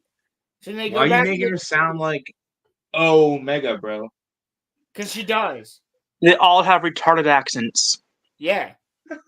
She sounds like Omega, so she's like, "Oi, we got this fucking map, and now that we have the map, we can sing the song." And they're like, "What song?" And she's like, We "That only just song." need Batcha.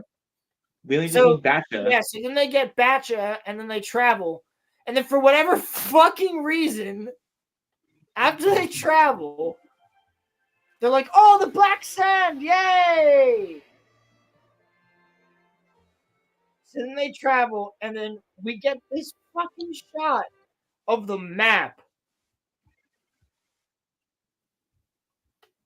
And the map just is like, Actually, Crimson, only one of them is lesbian because Sam gets a gay black or Indian hobbit boyfriend in episode 4. really? What? Poppy? Yeah, do you remember that? Like, she and other fig new hobbit have her experimented down. Yeah, I do.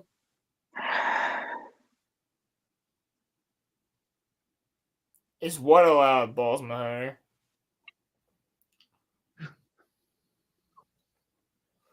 We can show this, Austin, as long as we don't play any audio.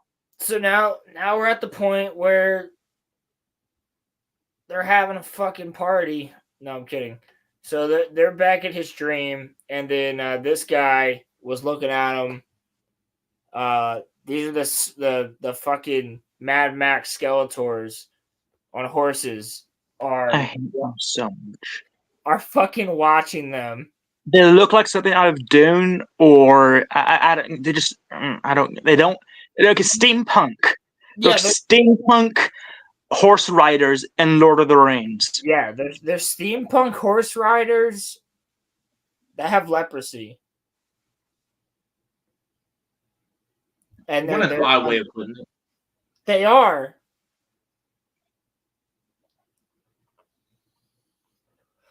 So then they make it to here, and they leave. So then we skip forward to Kieran now on the boat with the rings, and Kieran's gonna drop the rings, but he doesn't want to.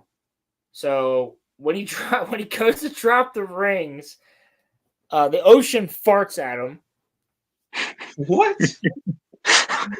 I'm not even kidding. The ocean just ran. He goes to drop the rings overboard into this trench because he says there's a massive trench in the ocean and no one will ever find them. So he goes out there to get rid of them when Gil-galad and Galadriel show up. And he goes to drop the rings overboard. And then this big ass bubble comes up out of nowhere. And he's like, whoa! And he drops the rings into his boat. And then he opens up the rings and looks at them. So he doesn't drop them.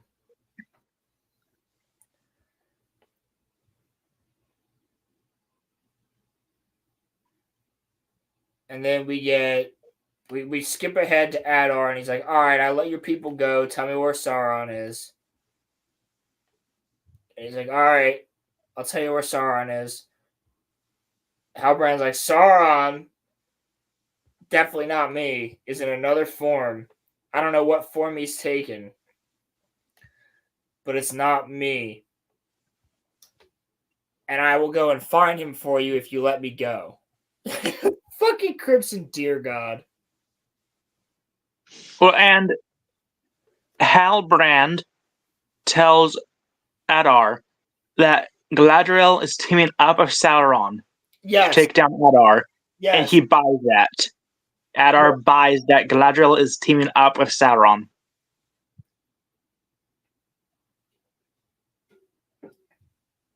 So then he basically says, bow to me.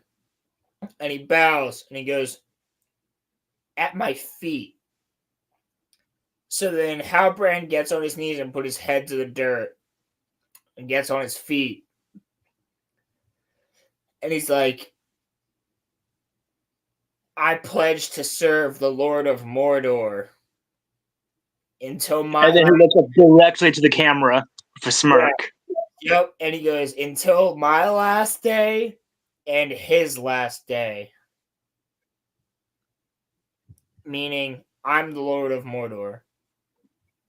So I'm going to serve myself instead of you.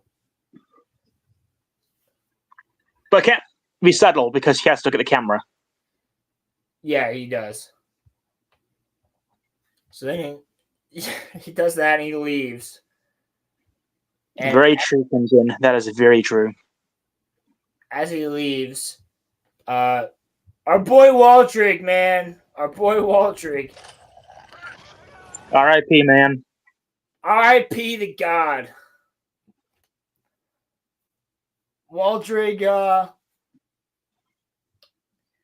yeah, so he accidentally kicks the you can see that Halbrand let the warg go, and the warg was waiting for Waldrick to walk in and clean up, and then the warg killed Waldrick.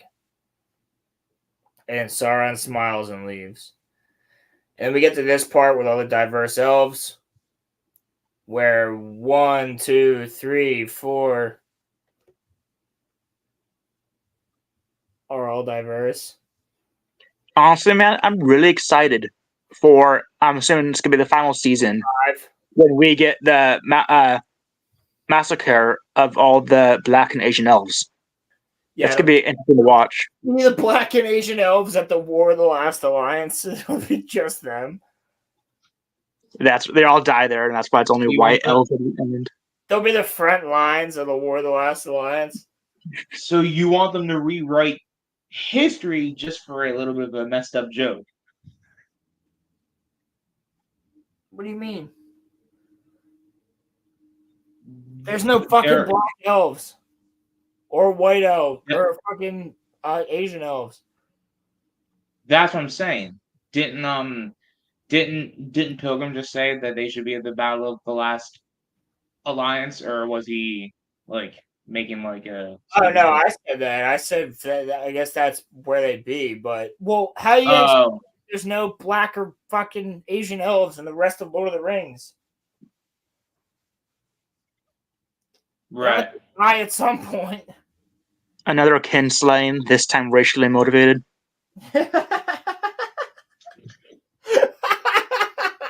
Oh my god. And dark-scaled elves. This time? Dark-skinned elves went in to kill all of them. They took our jobs.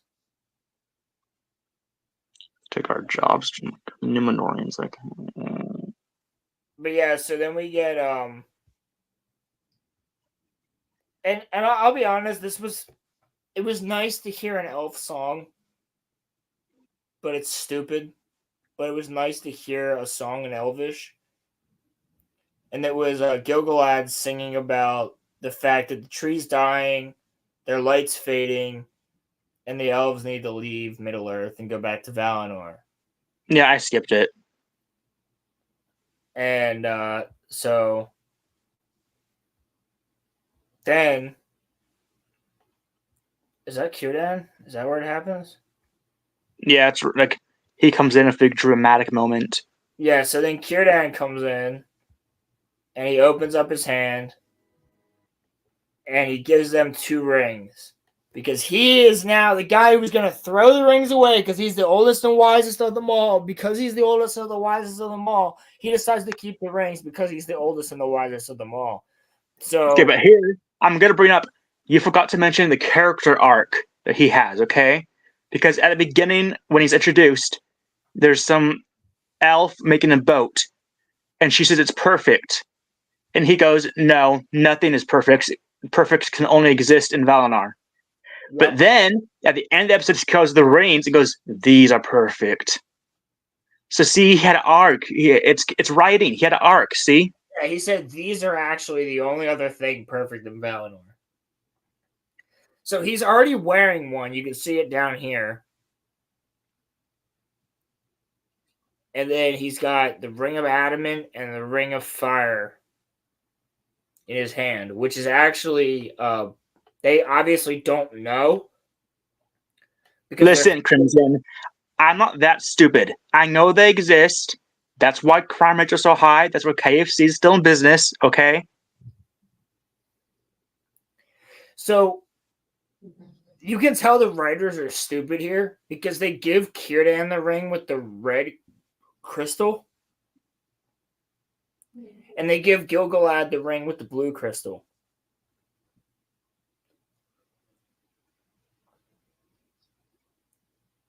Where in reality, I'm pretty positive. I'm actually going to look it up right now. Just to be absolutely positive.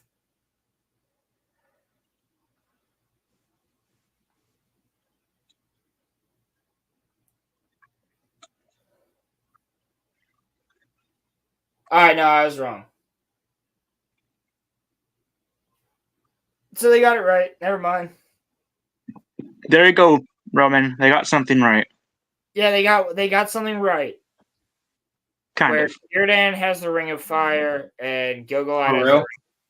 Círdan has the ring of fire, Gil-galad has the ring of water. And Galadriel has the ring of adamant. So they hand these out, and this is how Wow. They got something right. Galadriel Wow. gets the ring. Elrond screams no, and basically Gil-galad has a conniption and just fucking smacks them out of his hand. And the ring falls down all slow-mo like. And Galadriel picks it up, and Elrond's like, no, don't pick it up. She picks it up and puts it on. Gil-galad puts it on. Then they walk up to each other, and the tree lights up. Like a Christmas tree. Oh, God, that fucking face. Why does he look like, I'm going to make you stare at that for a second. She's thinking about that horse again. I'm Why- going to make you all stare at that for a why second. that dude look like Pete Davidson? Who? Which one? What do you mean? The one that rolled. Right Him. there? Yeah. Elrond? Yeah, bro. He looks like Pete. He looks like Pete Davidson. So then, Kind of like he's missing a few teeth too. so then they do this scene, and you can tell that they recorded it a couple times because their hands are all shaking. And I don't know if they told them to do that, but their hands are literally like fucking shaking, dude. The entire scene. If you go actually watch this, like.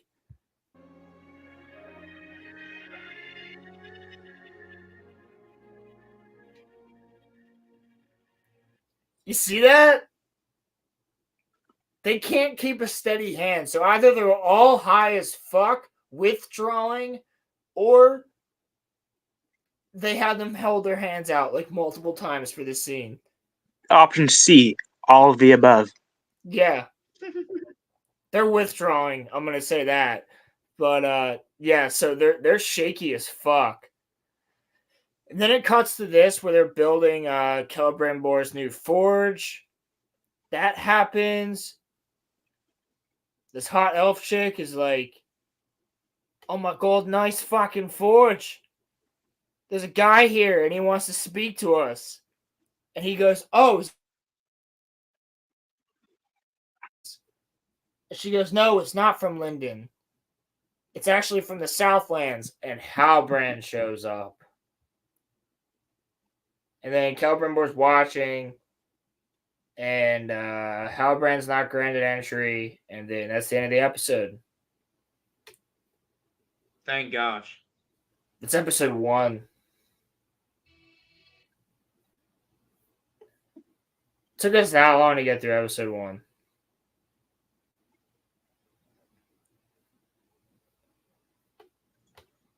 Roland, do you have to go to a meeting tonight or no? Do you have time? I have time. Okay. Why don't we do this? Why don't we go through 3 episodes, and then we can do 4 next week. That sounds like a good plan to me. I have until 9:00, so I have another hour. Yeah, same. Yeah, same. Because I gotta go to work tomorrow. So yeah. So do I. But I have to be somewhere at 9:00, so I have to I don't know. Oh, I could do another hour. We get the next 2 episodes done in an hour. Not much happens, and work. Pilgrim and I already talked about this. So the dwarves build. The stuff that Tom Bonneville, that's episode 4. I have a lot to say about that. But that's on episode 4, so Yeah, we can do that next week though if you're cool with it. yeah. Could you make this same time next week? No idea. I'll see. I'll know next week.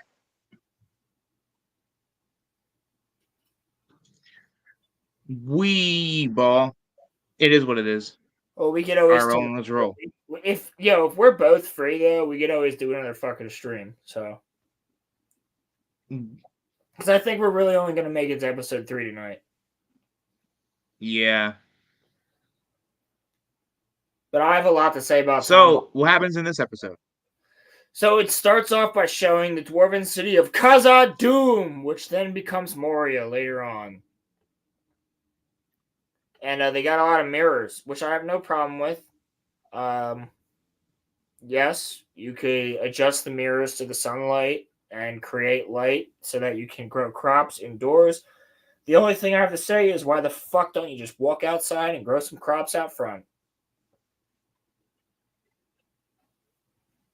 The thing that confuses me is that they're growing crops. But given how fat Disa is, I don't think she's eating any vegetables. Facts. No, she's just eating mushrooms, as we will see right here. Oh, that's true. That's right. Yeah. Yeah, because then Durin the fourth picks up a mushroom and she goes, "No, Durin, we can't afford that mushroom because you and your dad fought. So we'll take the stalk instead." So this actually happened. Actually, she has a beard. So props on them because she didn't have a beard in season 1. And she kind of has a beard. Yeah, but in season 1, she didn't have one at all. And dwarf women have beards. So I will say that's one thing they were like, "Oh fuck, yeah, right. Like she should have one." She didn't have Right, one. but she should have much fuller beard, right? It's just to tell the difference between the female and male dwarves. Well, it's hard to tell the difference. Right. So if she is clean shaven, makes it a lot easier. Or no, she just has a little bit of a beard. Yeah. She should have a much bigger, fuller beard. Yeah, she should have something on the chin. But at least they gave her one. Nah, I award them no points for it. No, I don't award them any points. I just say good on them for actually doing it. So then she feels the ground because she's a stone singer. So she can speak to the mountain.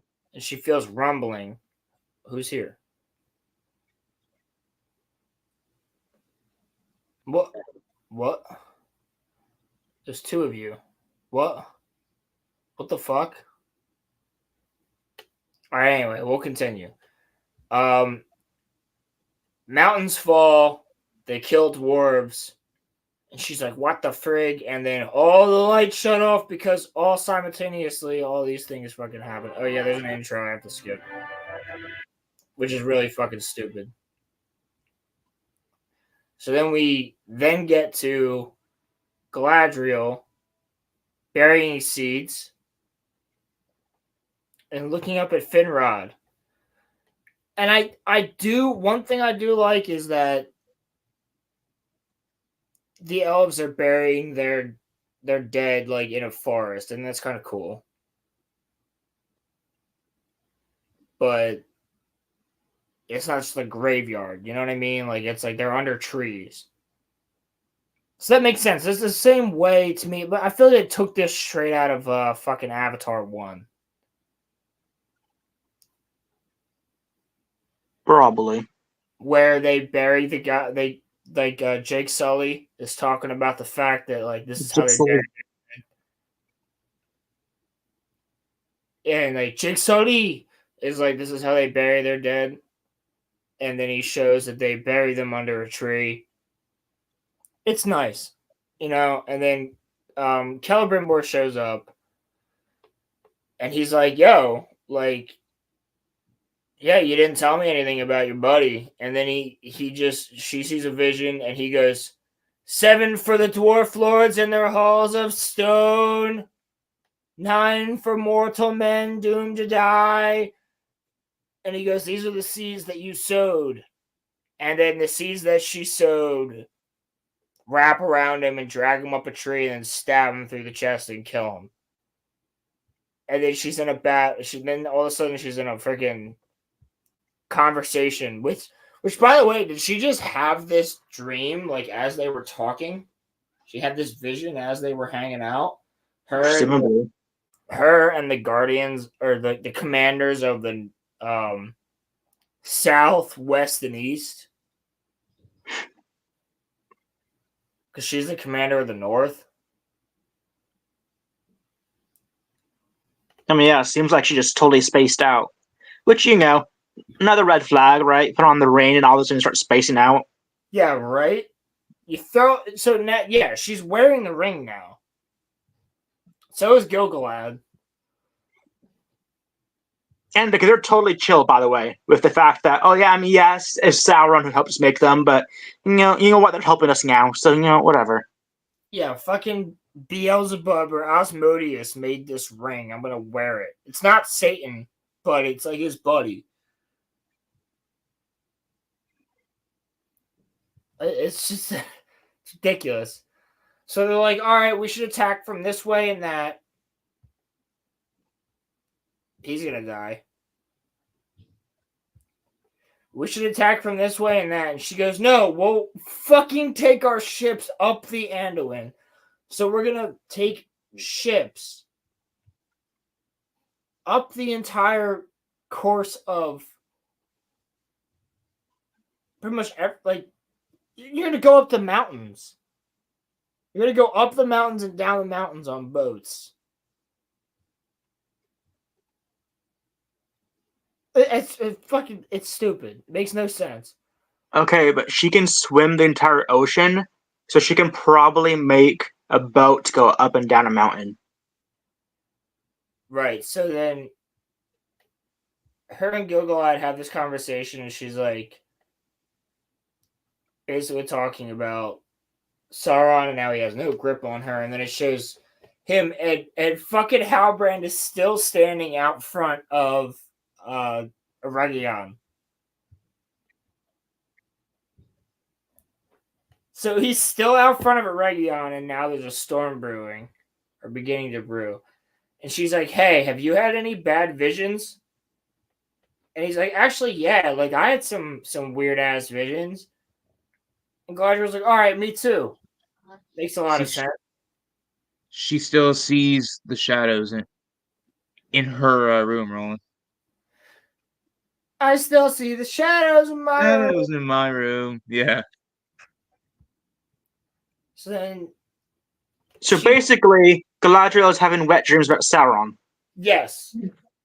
Yes. And Gilgalad's like, hey, I'm not going to let you go after him by yourself because your mind has already been corrupted. As he's wearing a ring created by Sauron.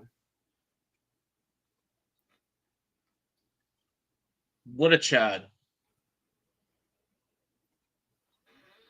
I honestly can't decide who the show has done more damage to. Oh, yeah, me neither. The show has damaged everyone and everything that has to do with Tolkien. Yeah, but who's it damaged more? I Wizards don't know. The Wizards are not even in the Silmarillion.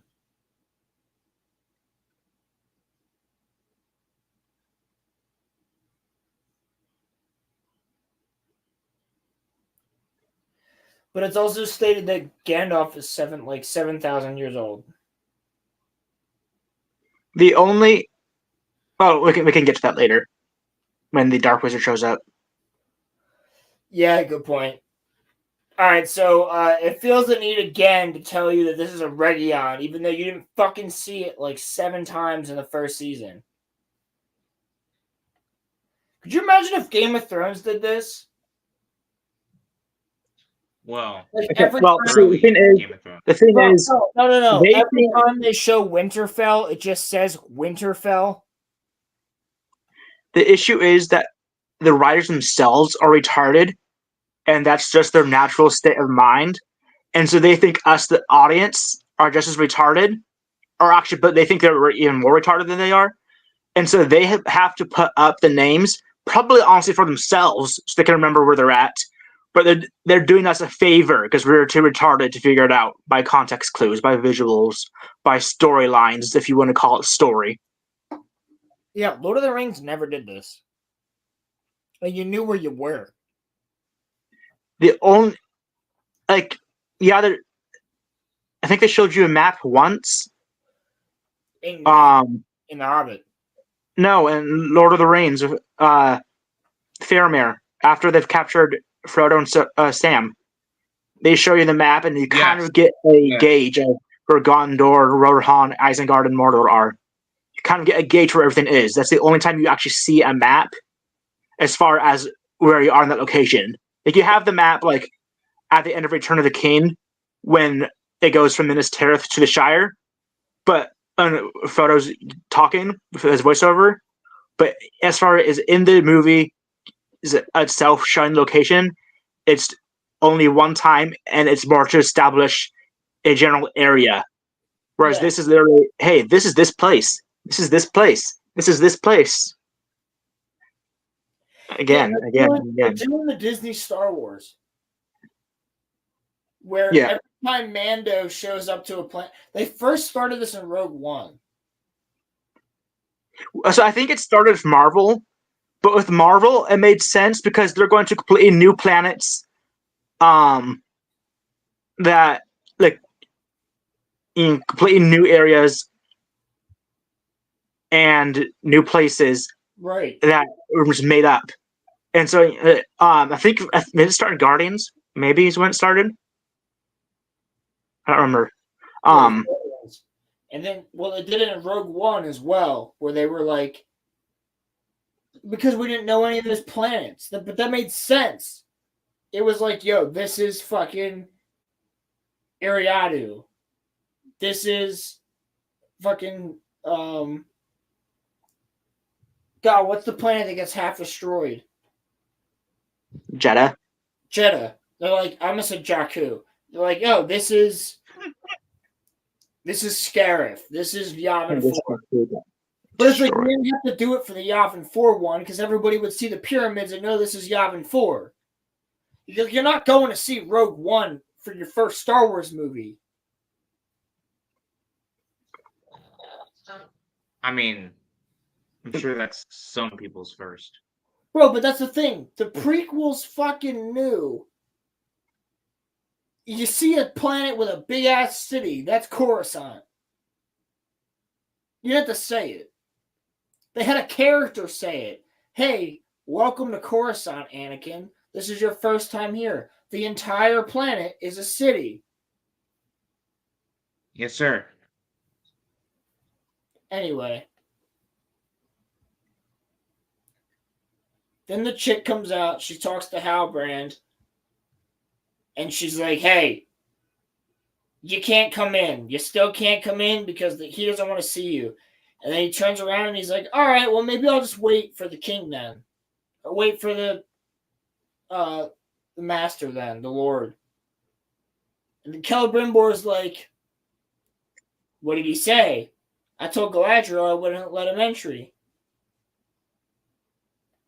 And then she's like, well, he's injured. Should I bring him a shawl? And Celebrimbor's like, no, the messengers from Linden should be here soon.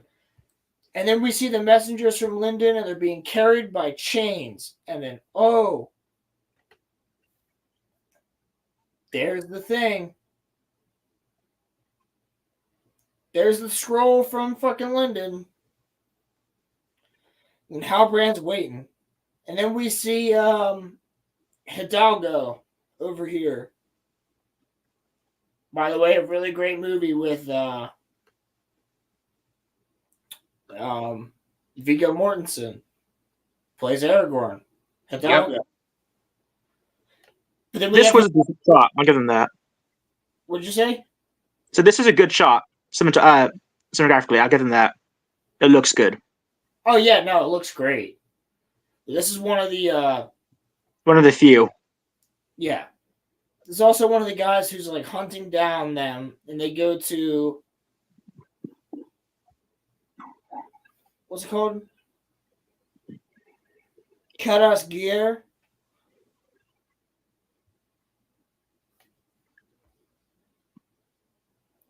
And then we have the fucking Slim Ladies back. Yes, have- who's back? The woman Nazgul. Back again. Woman's goal. And they open up all these things, and this chick, and she cuts her hand, and she's like drip, drip, drip on the floor. And then all the moths are like freaking out. And then right there, that's Mance Rayder from Game of Thrones.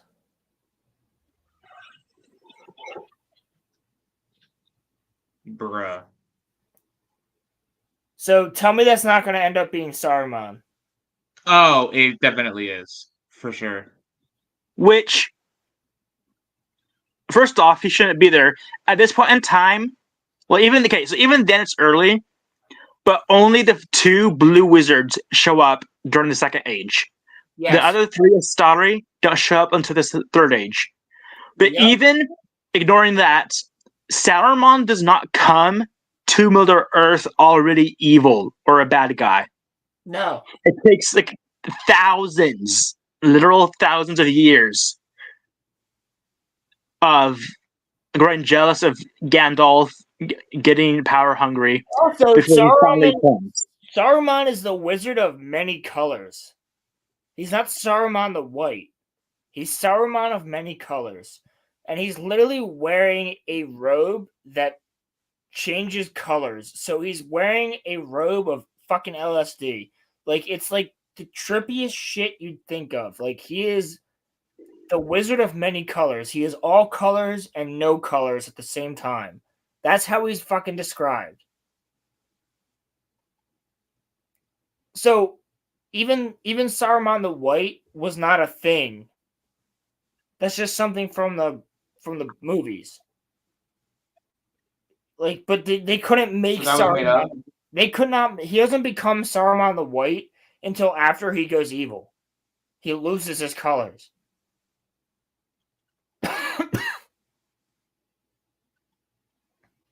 So this Interesting. literally makes zero sense. And this guy is like apparently the leader of the She Nazgul that were in season 1. So now all these moths transform into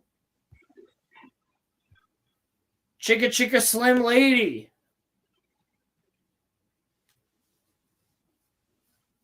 From season 1. And she's like, we couldn't find Sauron. We failed. But we did find an Istar. Because they believe that not Gandalf was Sauron, so they went to find him. But instead they found an Istar. Which all the wizards are Istari.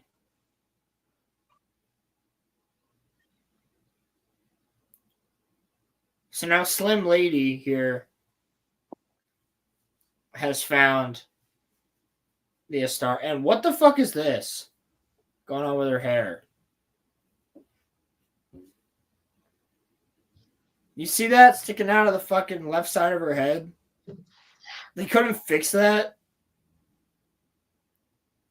Bad hair day? It's bad hair day.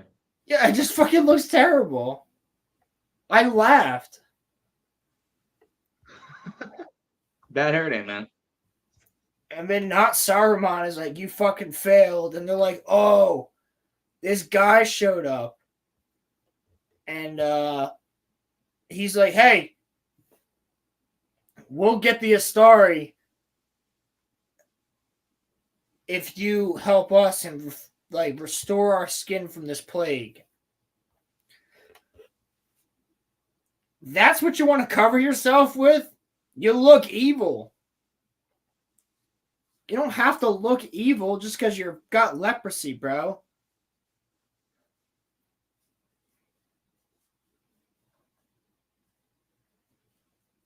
Like, straight up. But he does. So then we get Some these. Mad Max bullshit. Yeah. Yo, he literally looks like a Mad Max, like, Thunderdome fucking Skeletor. Like, I don't even get it. So you get these idiots, and they're trying to name him. She just keeps coming up with names. And he's like, that doesn't work, that doesn't work, that doesn't work.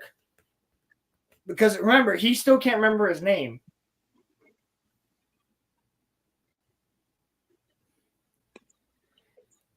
Doesn't she say something similar to Gandalf? Oh, that's coming. Like she calls it something similar to it. It's coming up? Okay. No, they say the word Gand. That's right, they call him a Gand. And in the fourth episode, they call him a Grand Elf. Are you serious? Yeah, like they're like, what is he? Some sort of Grand Elf? Like, okay. Yeah, so they're trying to figure all this out. He's like, hey, I hear footsteps. And they show up, and then they do a Two Towers where they all run and hide. But here's the thing. They're like, oh, I hear footsteps. Hide. So he hides. But they disappear before him, and he's like, what the fuck? And he's looking around, and like, they leave him. The Harfoot straight up leave him and go hide. Okay, but that's in their nature. Remember in the first season? Like, if you fall behind, we're just going to leave you and let you die. Pretty much. It's like straight up part of the culture is if you fall behind, you stay behind. We don't care. So then they throw a blanket over themselves to hide, and it's supposed to be like the scene in Two Towers when Sam and Frodo throw the elven cloak over each other and end up looking like a rock. But here's the thing. Throwing the elven cloak over you shields you from evil eyes. This is literally just a fucking blanket. It's not an elven cloak. Blessed by Galadriel. It's literally just a fucking blanket. And this guy's standing right in front of them, and he doesn't see them.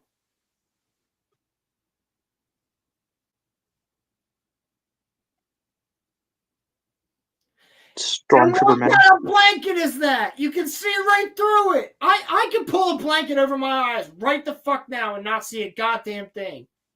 You know what's crazy?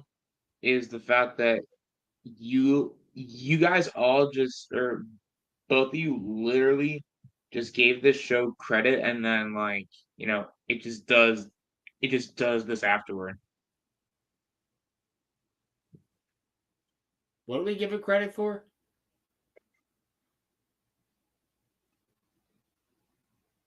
Remind me, what the fuck did we give it credit for?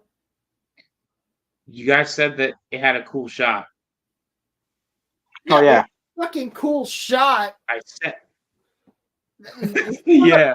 First, great. When did I praise the show? Oh, yeah, I did have one cool shot, yeah. You know what? The cinematographer, good for them.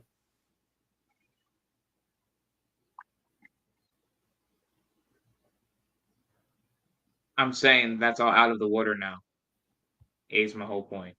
Oh, yeah, definitely. Anytime they get any sort of, any type of ground at all, they completely take like 10 steps back. Bro, so then these guys who are trackers literally just go, you know what? They're nowhere to be found. They're close, though. Let's go look other places. Motherfuckers, you've been following their footsteps. Did footsteps leave this exact area? No. Okay, so they're right here. Look harder.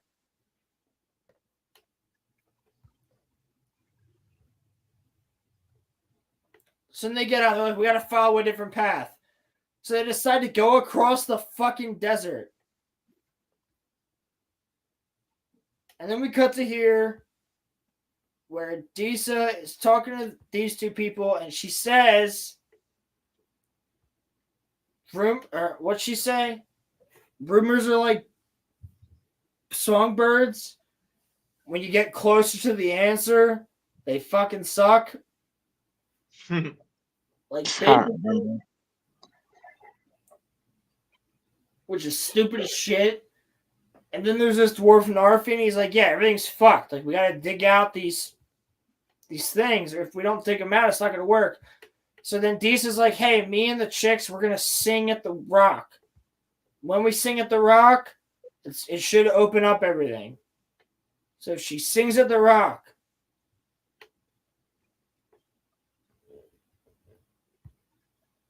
And it actually closes everything. And the king is like, yo, bitch, you fucking suck. Everything stopped. And then she looks at the king and she's like, hey, king. Yeah, like, he goes, hey, Disa, I want to speak to you. And she goes, yeah, your grandkids miss you. They miss tugging on your beard. And he was like, don't make this harder than it has to be.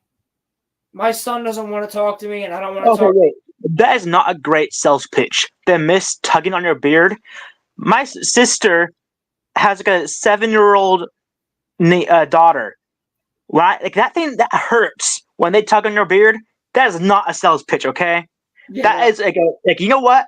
My face finally feels good for once. I'm kind of glad that they're not tugging my beard anymore. As someone who has a beard, that would hurt badly. That's funny as shit. But yeah, that's what she says. And then Durin's like,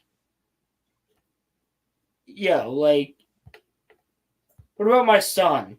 And basically she says, you're fucking stubborn. He's stubborn. He's so stubborn, just like you, that if you don't fucking bring it to him first, then he's not going to come to you to figure all this out. And then we cut to Durin, who's working in the mines. The Prince of the Sun is now working in the mines. And all the dwarves are making fun of him and saying he's got soft hands, and they beat him. And then it's like, bro, they just gave you like hundreds of years of lasting peace and prosperity, and one thing fucked up that wasn't their fault, and now you're blaming this guy. It doesn't make sense. You would still have reverence for the Prince of the King. So then they sit down at dinner where their kids never show up, and she actually says the kids don't want to eat. And they get in an argument, and he's like, you're making my stomach hurt. I'm getting indigestion. And she's like, Durin, I'm scared. Everything's falling apart. And he's like, what of Elrond? And then we skip to here, where Galadriel comes up on Elrond. And Galadriel's like, yo, Elrond, let's fucking work together. And Elrond says, no, I'm not going to fucking help you. And then they do the sacrilege of having Círdan shave. Círdan the shipwright fucking shaving. The only elf with a beard, they make him shave with a fucking oyster.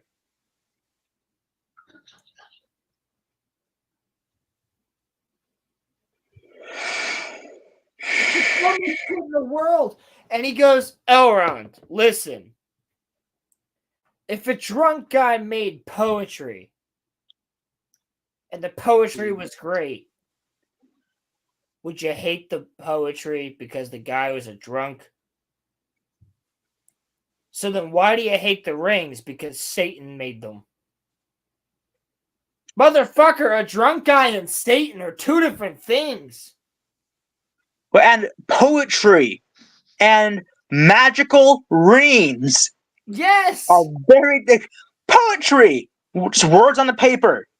Magical rings, So then big difference. he sticks his hand in the water. Which, by the way, I'm going to tell you right now, as somebody who works with coral, none of this would look like this. There would not be coral here. There would not be... all this is bullshit. Everything under the water right now, non-existent. It would be rocks and fucking algae. But I'm just saying.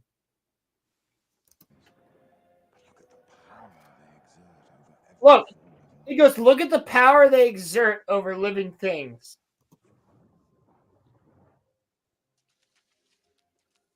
And then all the fish jump out. Bro, there's no food there. There's no life there. These living beings are literally jumping to their death for your ring. And you're like, look at that. Isn't that cool? That's not cool.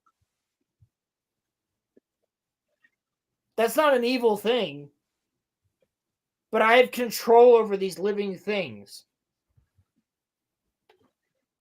And he throws them back, but it's like, bro, these little animals are just cool with it. They're like, fuck it. Yeah, we're going to jump to our death for this.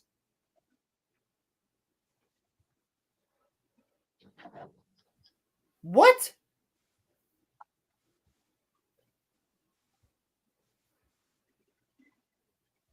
So But hey, man, Elrond's been stubborn and refused to see that the rings are actually good.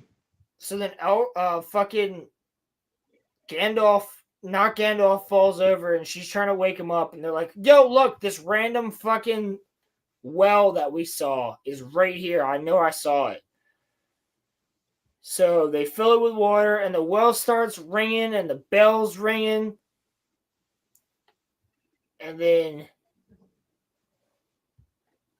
the thing that was holding the bell together is a fucking staff, which they call it Gand. They call the staff a Gand. Look who's talking, Ronnie. And...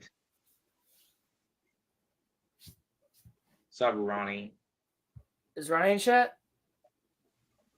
What's up, baby? Ronnie's in chat. What's up, baby boy?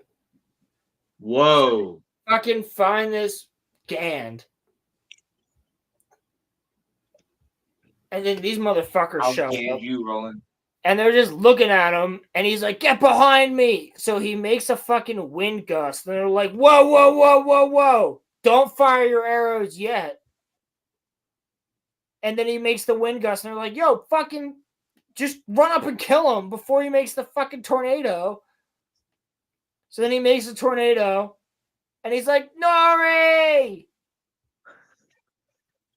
And then, hold on. I was really hoping that the wind would throw the hobbits against a brick wall and their heads would just split open. So then they shoot off like Team Rocket. And they're gone. No way. And then we skip to my fucking favorite scene where Celebrimbor's like, look at this. Look at it. And the chick's like, wow, that's really cool.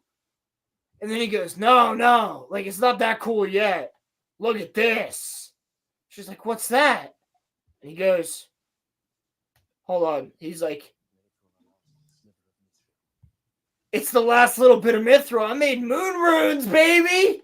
And she's like, yo, that's sick. Like, that's literally the whole scene. Imagine wasting such a powerful resource on glow-in-the-dark ink.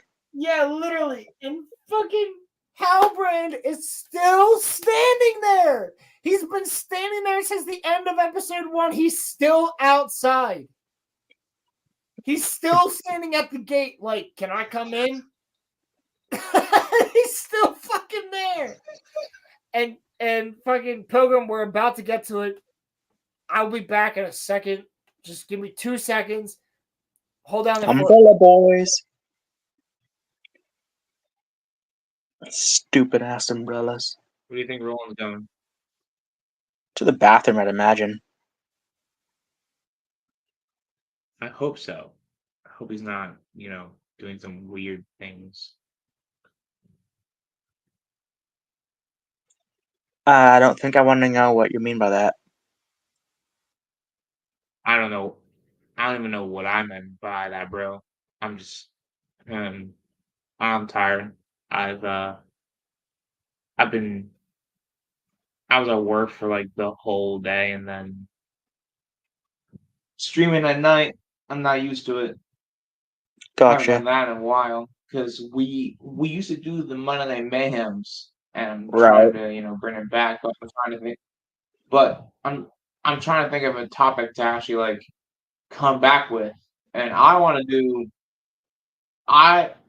do Helen Keller, but Roland says that would be like a 2-minute talk. So, but like I want to delve into why I think that Helen Keller is fake, though.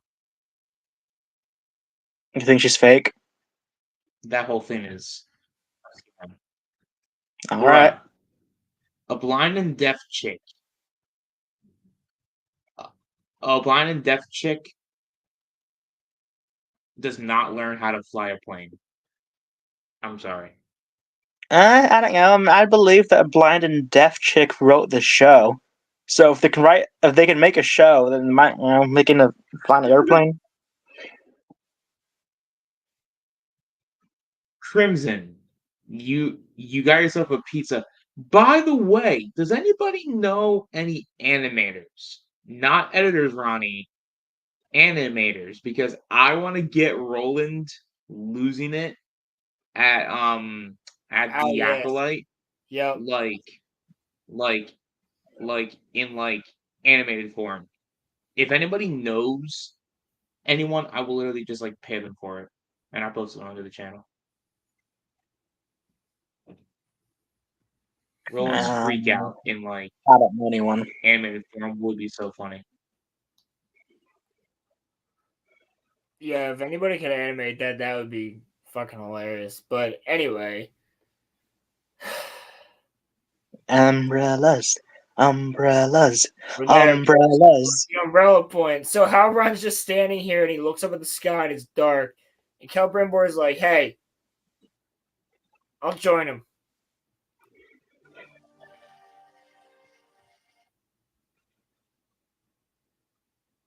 Bro, so this guy's literally wearing a helmet with a fucking umbrella on it.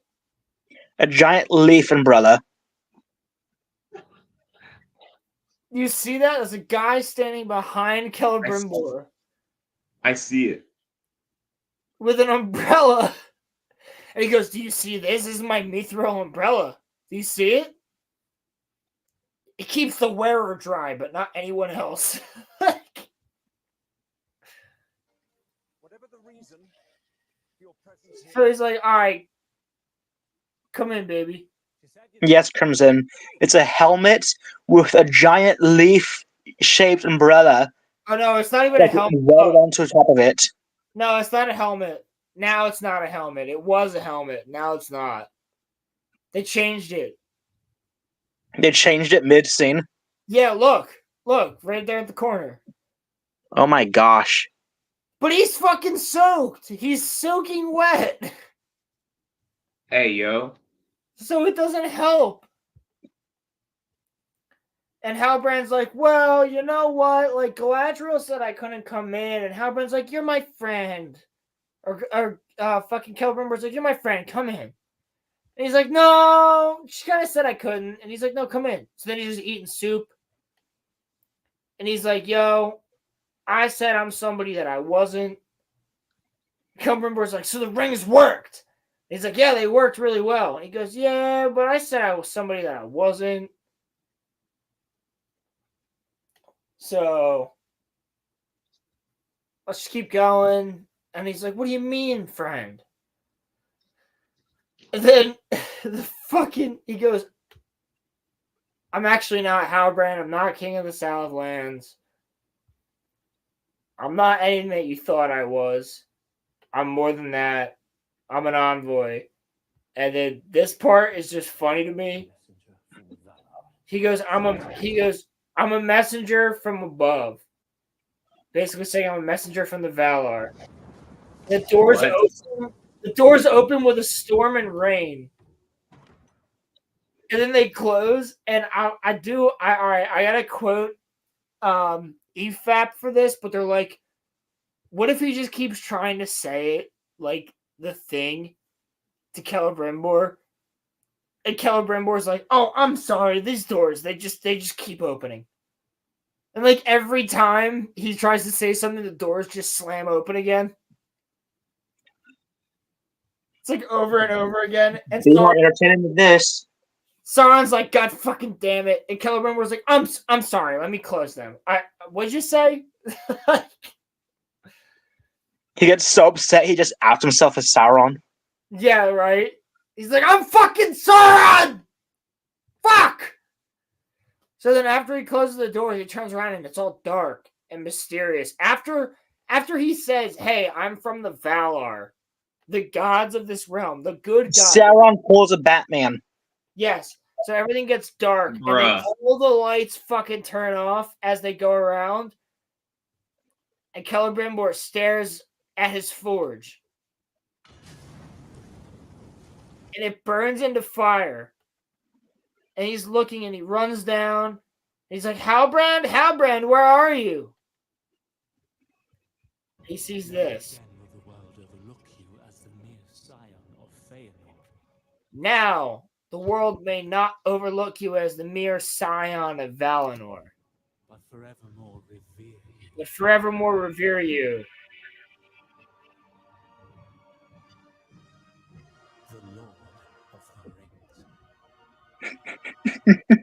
The Lord of the Rings. As the Lord of the Rings. Roll credits. They literally say that he's the Lord of the Rings.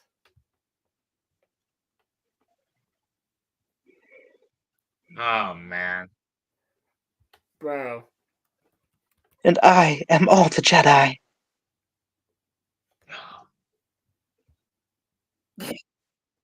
All the Jedi. I'm done.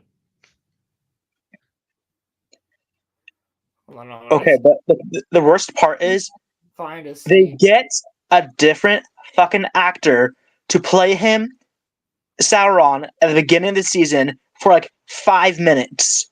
But then when he's supposed to come out of the fire as Anatar, The same who guy. looks completely different, they use the same guy. It's like, oh, let's just throw a wig on him. Let's not recast him. It's what is it like they had the budget for another actor? $1.5 billion, baby.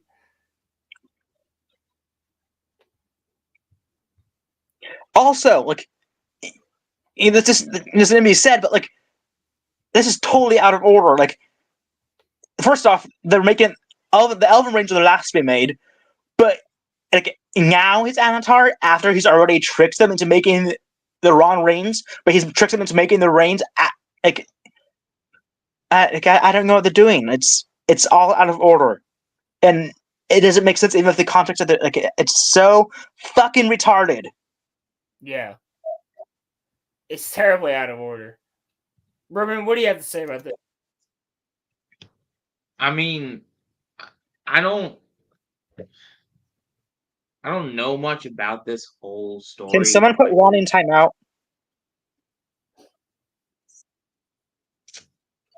Ronnie says, who even watches The Lord of the Rings? Bro, you know what? Crimson, do you want to just time out for a while? Yeah, Crimson, come in for 24 hours. Please.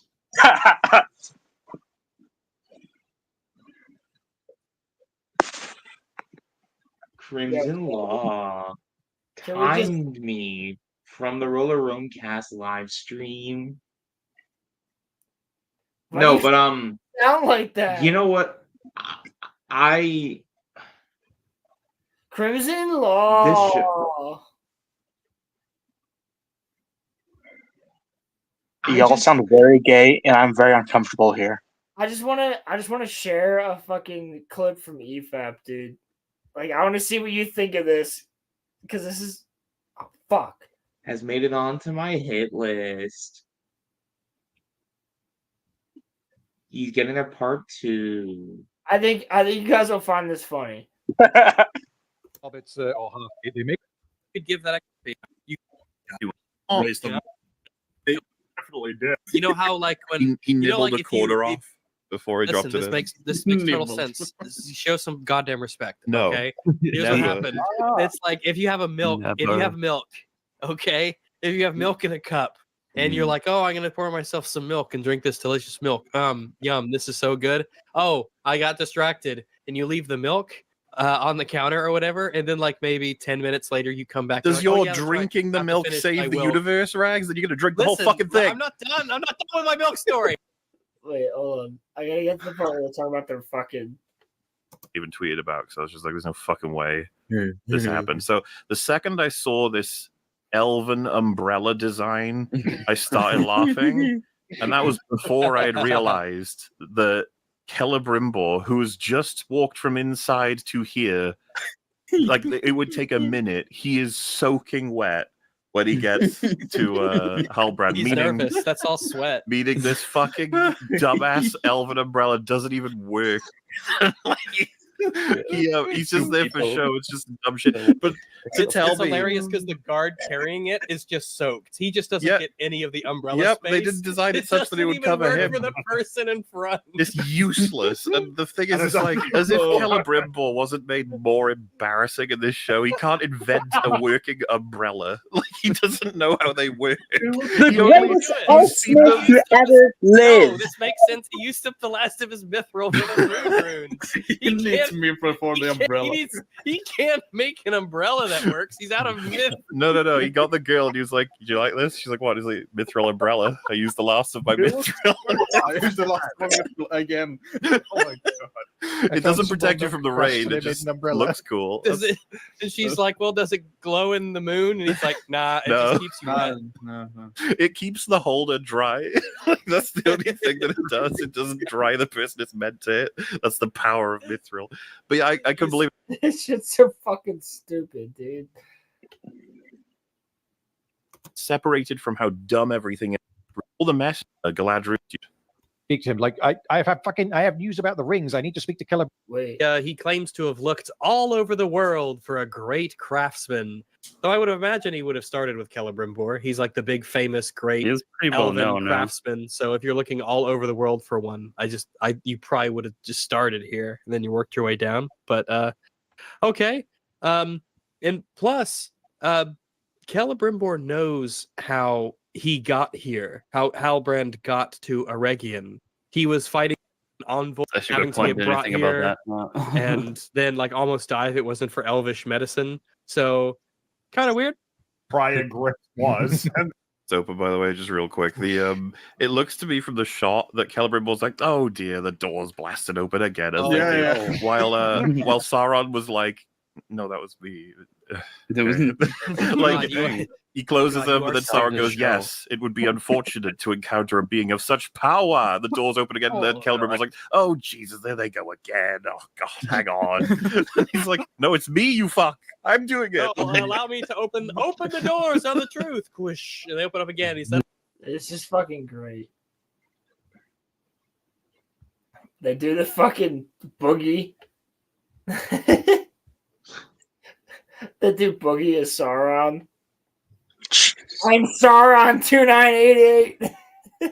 Crimson says that Ronnie sent Ronnie sent him slurs. I believe it. Those Mexicans are real racist. No, but so you asked for my thoughts on this, and the fact that the Lord of the Rings gets mentioned is just so stupid.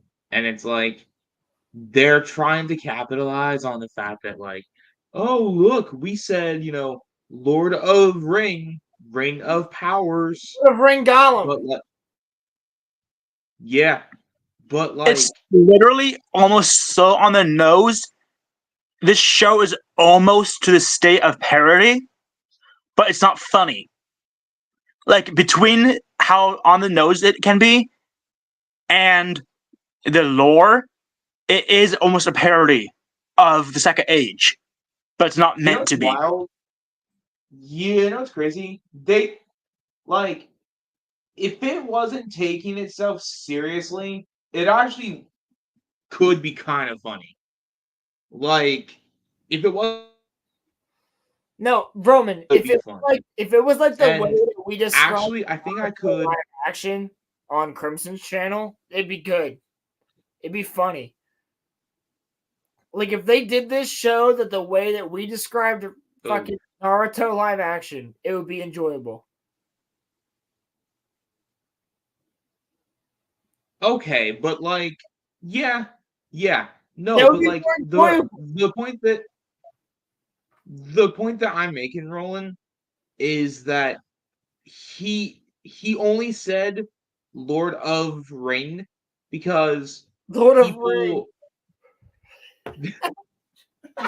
because most casual fans, I'm sorry to say, have like lizard or like monkey brains, and when they hear Lord of Ring, that is going to spread online, and then that's going to get, and then they think that it's going to get people talking and make them think, oh hey, this is just like the Lord of the Rings movies. But the only issue is when they enter into the show, it's nothing like it. The second season of the show It's all just to be a has mainstream grab. just That's as it. many views as the second season of the CW Batwoman show. Oof. They have the same amount of views. Okay. But Rings of Power, One of those- $1.5 billion budget. CW show, I don't know, a couple thousand, if that. Like, Oh God, I'm one Okay, of you know what, God. Roland? I don't think that you ever saw it, but I actually have a hot take. That Batwoman show is better than this, actually. I'm sorry to say. No, I'd agree with you. It's better than this. It's definitely fucking not as good for YouTubers, but it's better than this. Yeah. Roman, by the way, you should title But this Rings of Power episode 1 and 2. I should what? You should retitle the stream Season 2, Episode 1 and 2. Rings of Power. Can I do that while we're actually Yeah. streaming? Oh. I can't change the title. Oh wait, yes I can. A lot of Okay. streamers do it. Rings of Power. Done it a million Season times. 2. Because we're only going Got to get episode 1 and 2, so I guess we're going to have to do episode 3 and 4 next Wednesday. That's fine. It says that I have to end stream in order to change the Alright, we'll change it when the stream ends. title. Got it. Change it when the stream ends and put hashtag Rings of Power so that fucking YouTube gets it. Yeah. Well, but that's my view, is that Rings of Power is trying to be they're trying to be like mainstream as much as they can. They're trying to compete. but Jeff Basically. Bezos said it. He But said this. He they're gonna wanted fail Rings at of it. Power to be Amazon's Game of Thrones. He wanted this to be the next big cultural phenomenon. Whatever. He wanted this to be the next big thing. It's definitely a phenomenon, I'll tell you that. It is for YouTubers, that's for sure. Yeah, it's definitely a phenomenon. I wouldn't say it's the next big one, but it's definitely a phenomenon.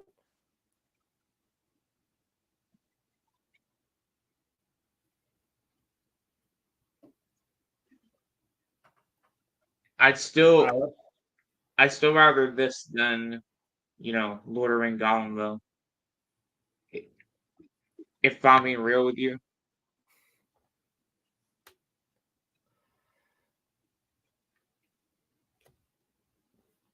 Yeah, I'm actually gonna. I gotta screenshot this. Screenshot what? Screenshot the image that's up right now. Also, is this a Jesus? Yes, it is. Parallel? Roman, you missed it. Yes, Yeah, it you is. missed it. But they made a Moses one too. Sauron goes to the Southlands and goes, "Let my people go." I was listening, but Are I you wasn't listening? really paying. Yeah. So this is literally a Jesus parallel. Nice. In an Amazon show. How sweet. I'm so proud of Amazon, bro. Congratulations. Do you feel proud of yourselves? They probably do, honestly. Yeah, no, they're probably cool with it. That they have a whole bunch of yes men around them that are like, you guys just made the best show ever. Galadriel's girl boss now. And you guys made the Lord of the Rings cool because now everyone can enjoy it, even though everybody enjoyed it before and there was nothing wrong with it prior. And people of all races and ages and all of that stuff liked it. Sorry, but it's just true, man. It's just dumb. It's just dumb. And it's like I've said this before. Like we're Roland, me, and Pilgrim, I think we each kind of maybe differ in terms of our politics. But what I will say is that this stuff wouldn't bother me if Amazon cared about the stuff that they're trying to actually pander to. But because they don't care, that's what makes me upset. It's not what they're actually doing. To me, it's just the fact that they don't care. That's just what bothers me about it. Is that Why would they? because if they were what? Why would they? I'm not saying that they should. I'm just saying that I mean, at the end of the day, Amazon's a corporation. And corporations rule the whole world. So I think eventually maybe they'll have to care. Oh, they should care.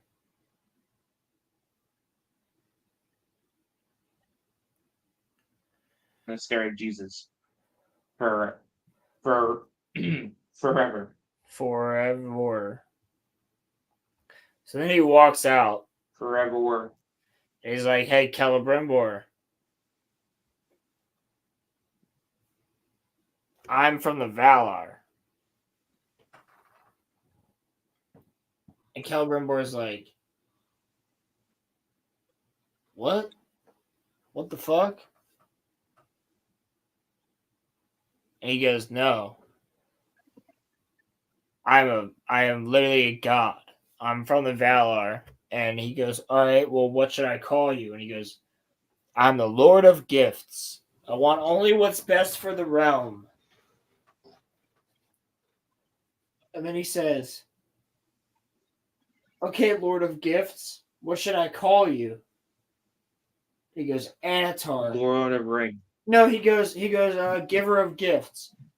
And he goes, okay, I am Anatar. And he goes, actually, the way they say it is like, Anatar. And then they have to roll every single R like 5 times. Yeah, he's like, Anatar. Anatar. And he's like, okay, you A will. retard.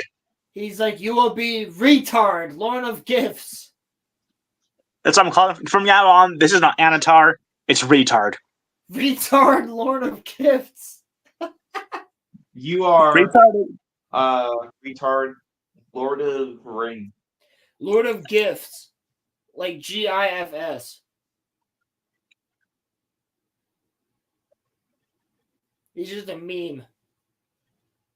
Is it gifts or like gifs? We're not gonna have that conversation here, but the answer is Never good. mind, it doesn't matter. GIFs. Anyway, he's All like, right, retard, the Lord of Gifts, and King Harold. King Harold. Fair enough. Fair enough. So he's like, okay. And he's just fine with it. Like, motherfucker, like, created a storm outside and then came out of the fucking fire. Yeah, okay, if someone comes out of the fire, I'm not automatically going to go, oh, I can trust this guy. He came out of the fire. Yeah, so then Galadriel's like, okay, I will lead the group. The group of 5 people to Eregion to go and talk to him. And then he's like, yeah, no, you're not going to lead them. Elrond's going to lead them. And Elrond walks up and he's like, I'm sorry, my old friend. And then we skip to the dwarves. And the dwarves are like, oh, we got this message. And you're thinking, yo, what the fuck? That is really weird placement that it looks like there's a crown above Deese's head. You see that? Foreshadowing. You see that? I see it. It's foreshadowing. I guarantee you that, I mean, and this isn't alone. She's bossing around. Like, she should be executed, like, for the way she talked to the king. But she's, like, boss bitching the king. She's doing it to her husband. I'm telling you, she's going to end up the queen.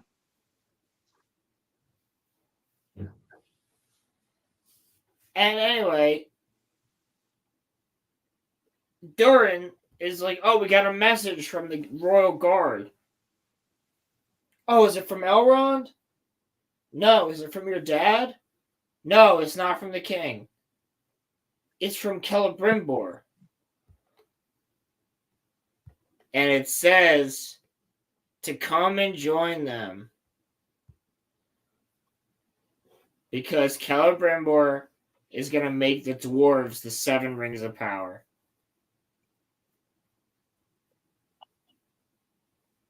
Dun, dun, dun!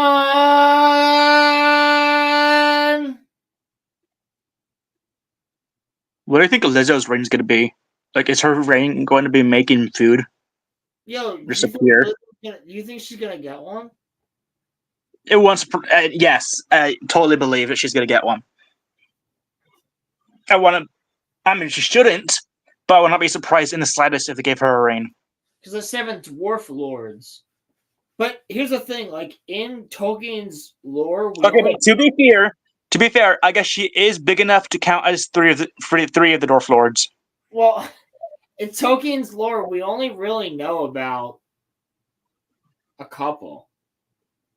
There's Thorin, King Dane, who's not alive yet,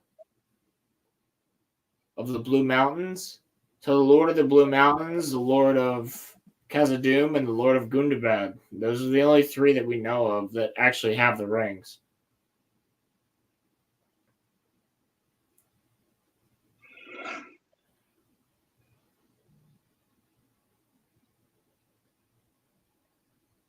God, I hate this show. Yeah. Me too. And man, like I'd say so far, episodes 1 and 2, it hasn't been too bad compared to first season as far as the lore. But then episodes 3 and 4, you get into like the orc families, you get into wait until fucking 3 where the orcs have Tom fucking Bondabel and the I fucking just lost the in episode Barrow 3, we're gonna have a conversation about the orc having a wife and kids. Our man Glug is a family man. It's Glug. It's Glug. He's a family man, but he's a freak in the sheets. Yeah. So, by the way, in the lore, they do say that orcs basically fuck like rabbits. Yes, like they do. They them out. Orcs breed in the manner of the children of Iluvatar, is the way I believe it's stated. Yes. So they do have sex and breed the same way that humans do. Yes. That does not mean they have a family structures in life. But yeah, we could get to that next time. Yeah. Fucking good lad. Still exists.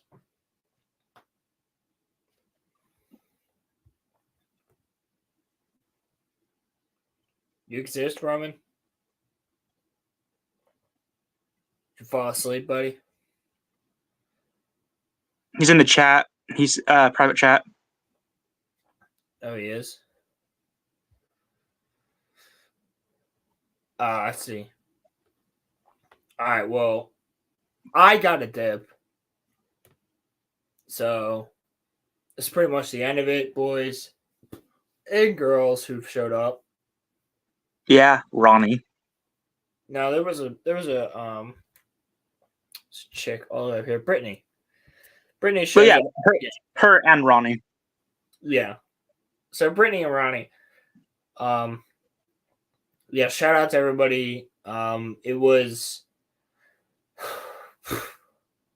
tough news, but has to happen when it comes to James Earl Jones. So sorry, y'all. I just wanted to say, like, thank you for everybody joining us tonight. I know we only got to 2 episodes. We were trying to get to 3. But we started. That's what happens when you. That's just what happens when you have a podcast and you talk. We started at 5:30. We made it to 8:30. So maybe we'll start sooner next time. If you want, we can try and get just a Rings of Power episode going before that. Before stream next week. Yeah, if I'm not dead from work. Exactly. If he's not dead from work. So yeah. That's basically the gist of it. And we finished. Pilgrim, thank you for thank you for hopping on, me. Dude. Of course. I've been so pissed off and wanted to rant about this show, but like no one I know personally. Okay, actually, it's not true. The people I do know that watch it are very much casual fans, and they like it. That's what I'm saying. So it's like I'm not going to try to ruin it for you then, but also like it's not good. And so, not. Like, I'm the same way, brother. I'm the same way. So like, just like really fast, Pilgrim, you're starting your channel soon, right? That was the plan. It's gonna push back a little bit, but eventually, yes, it'll be up and running. I think you're still gonna start it before Roland does.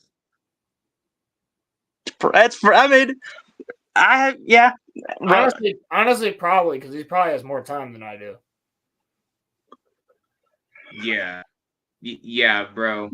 I went from posting like 2 or 3 times a week to posting once or twice every 2 weeks. I have been busy. Possible. One goes in waves. Damn, you see, we had a lot of people fucking listening to us talk about Rings of Power, and as soon as we stopped, they were like, "Bye, see you later, thank you."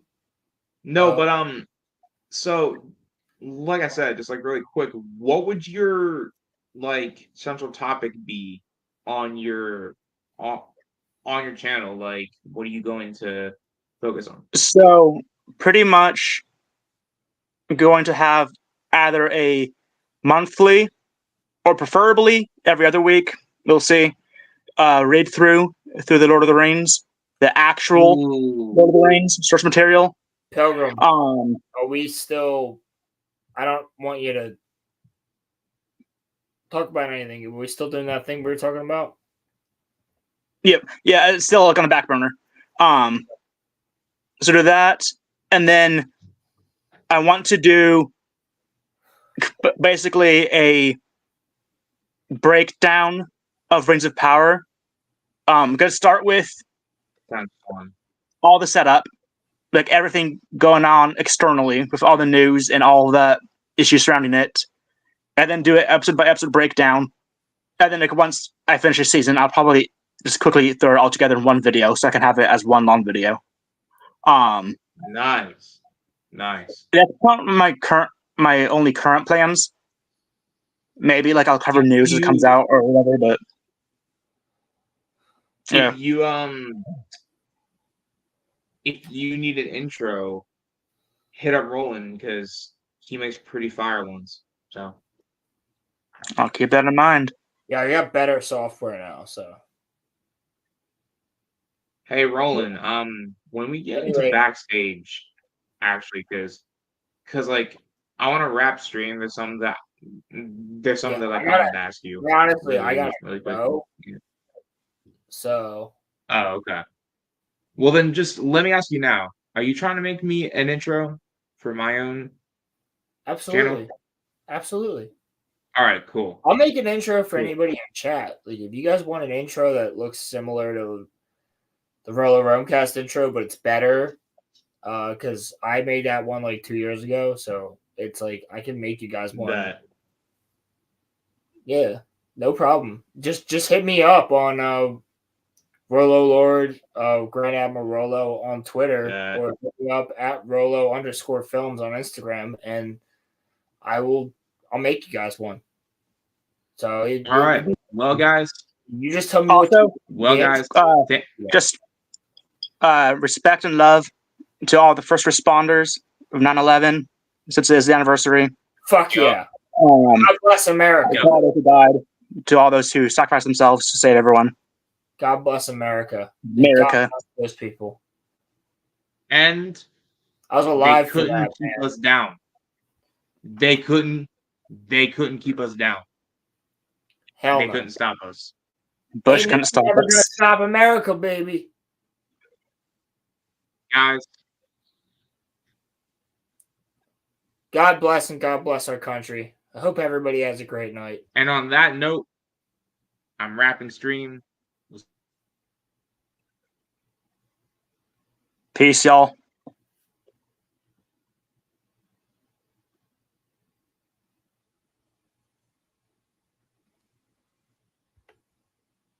Yup.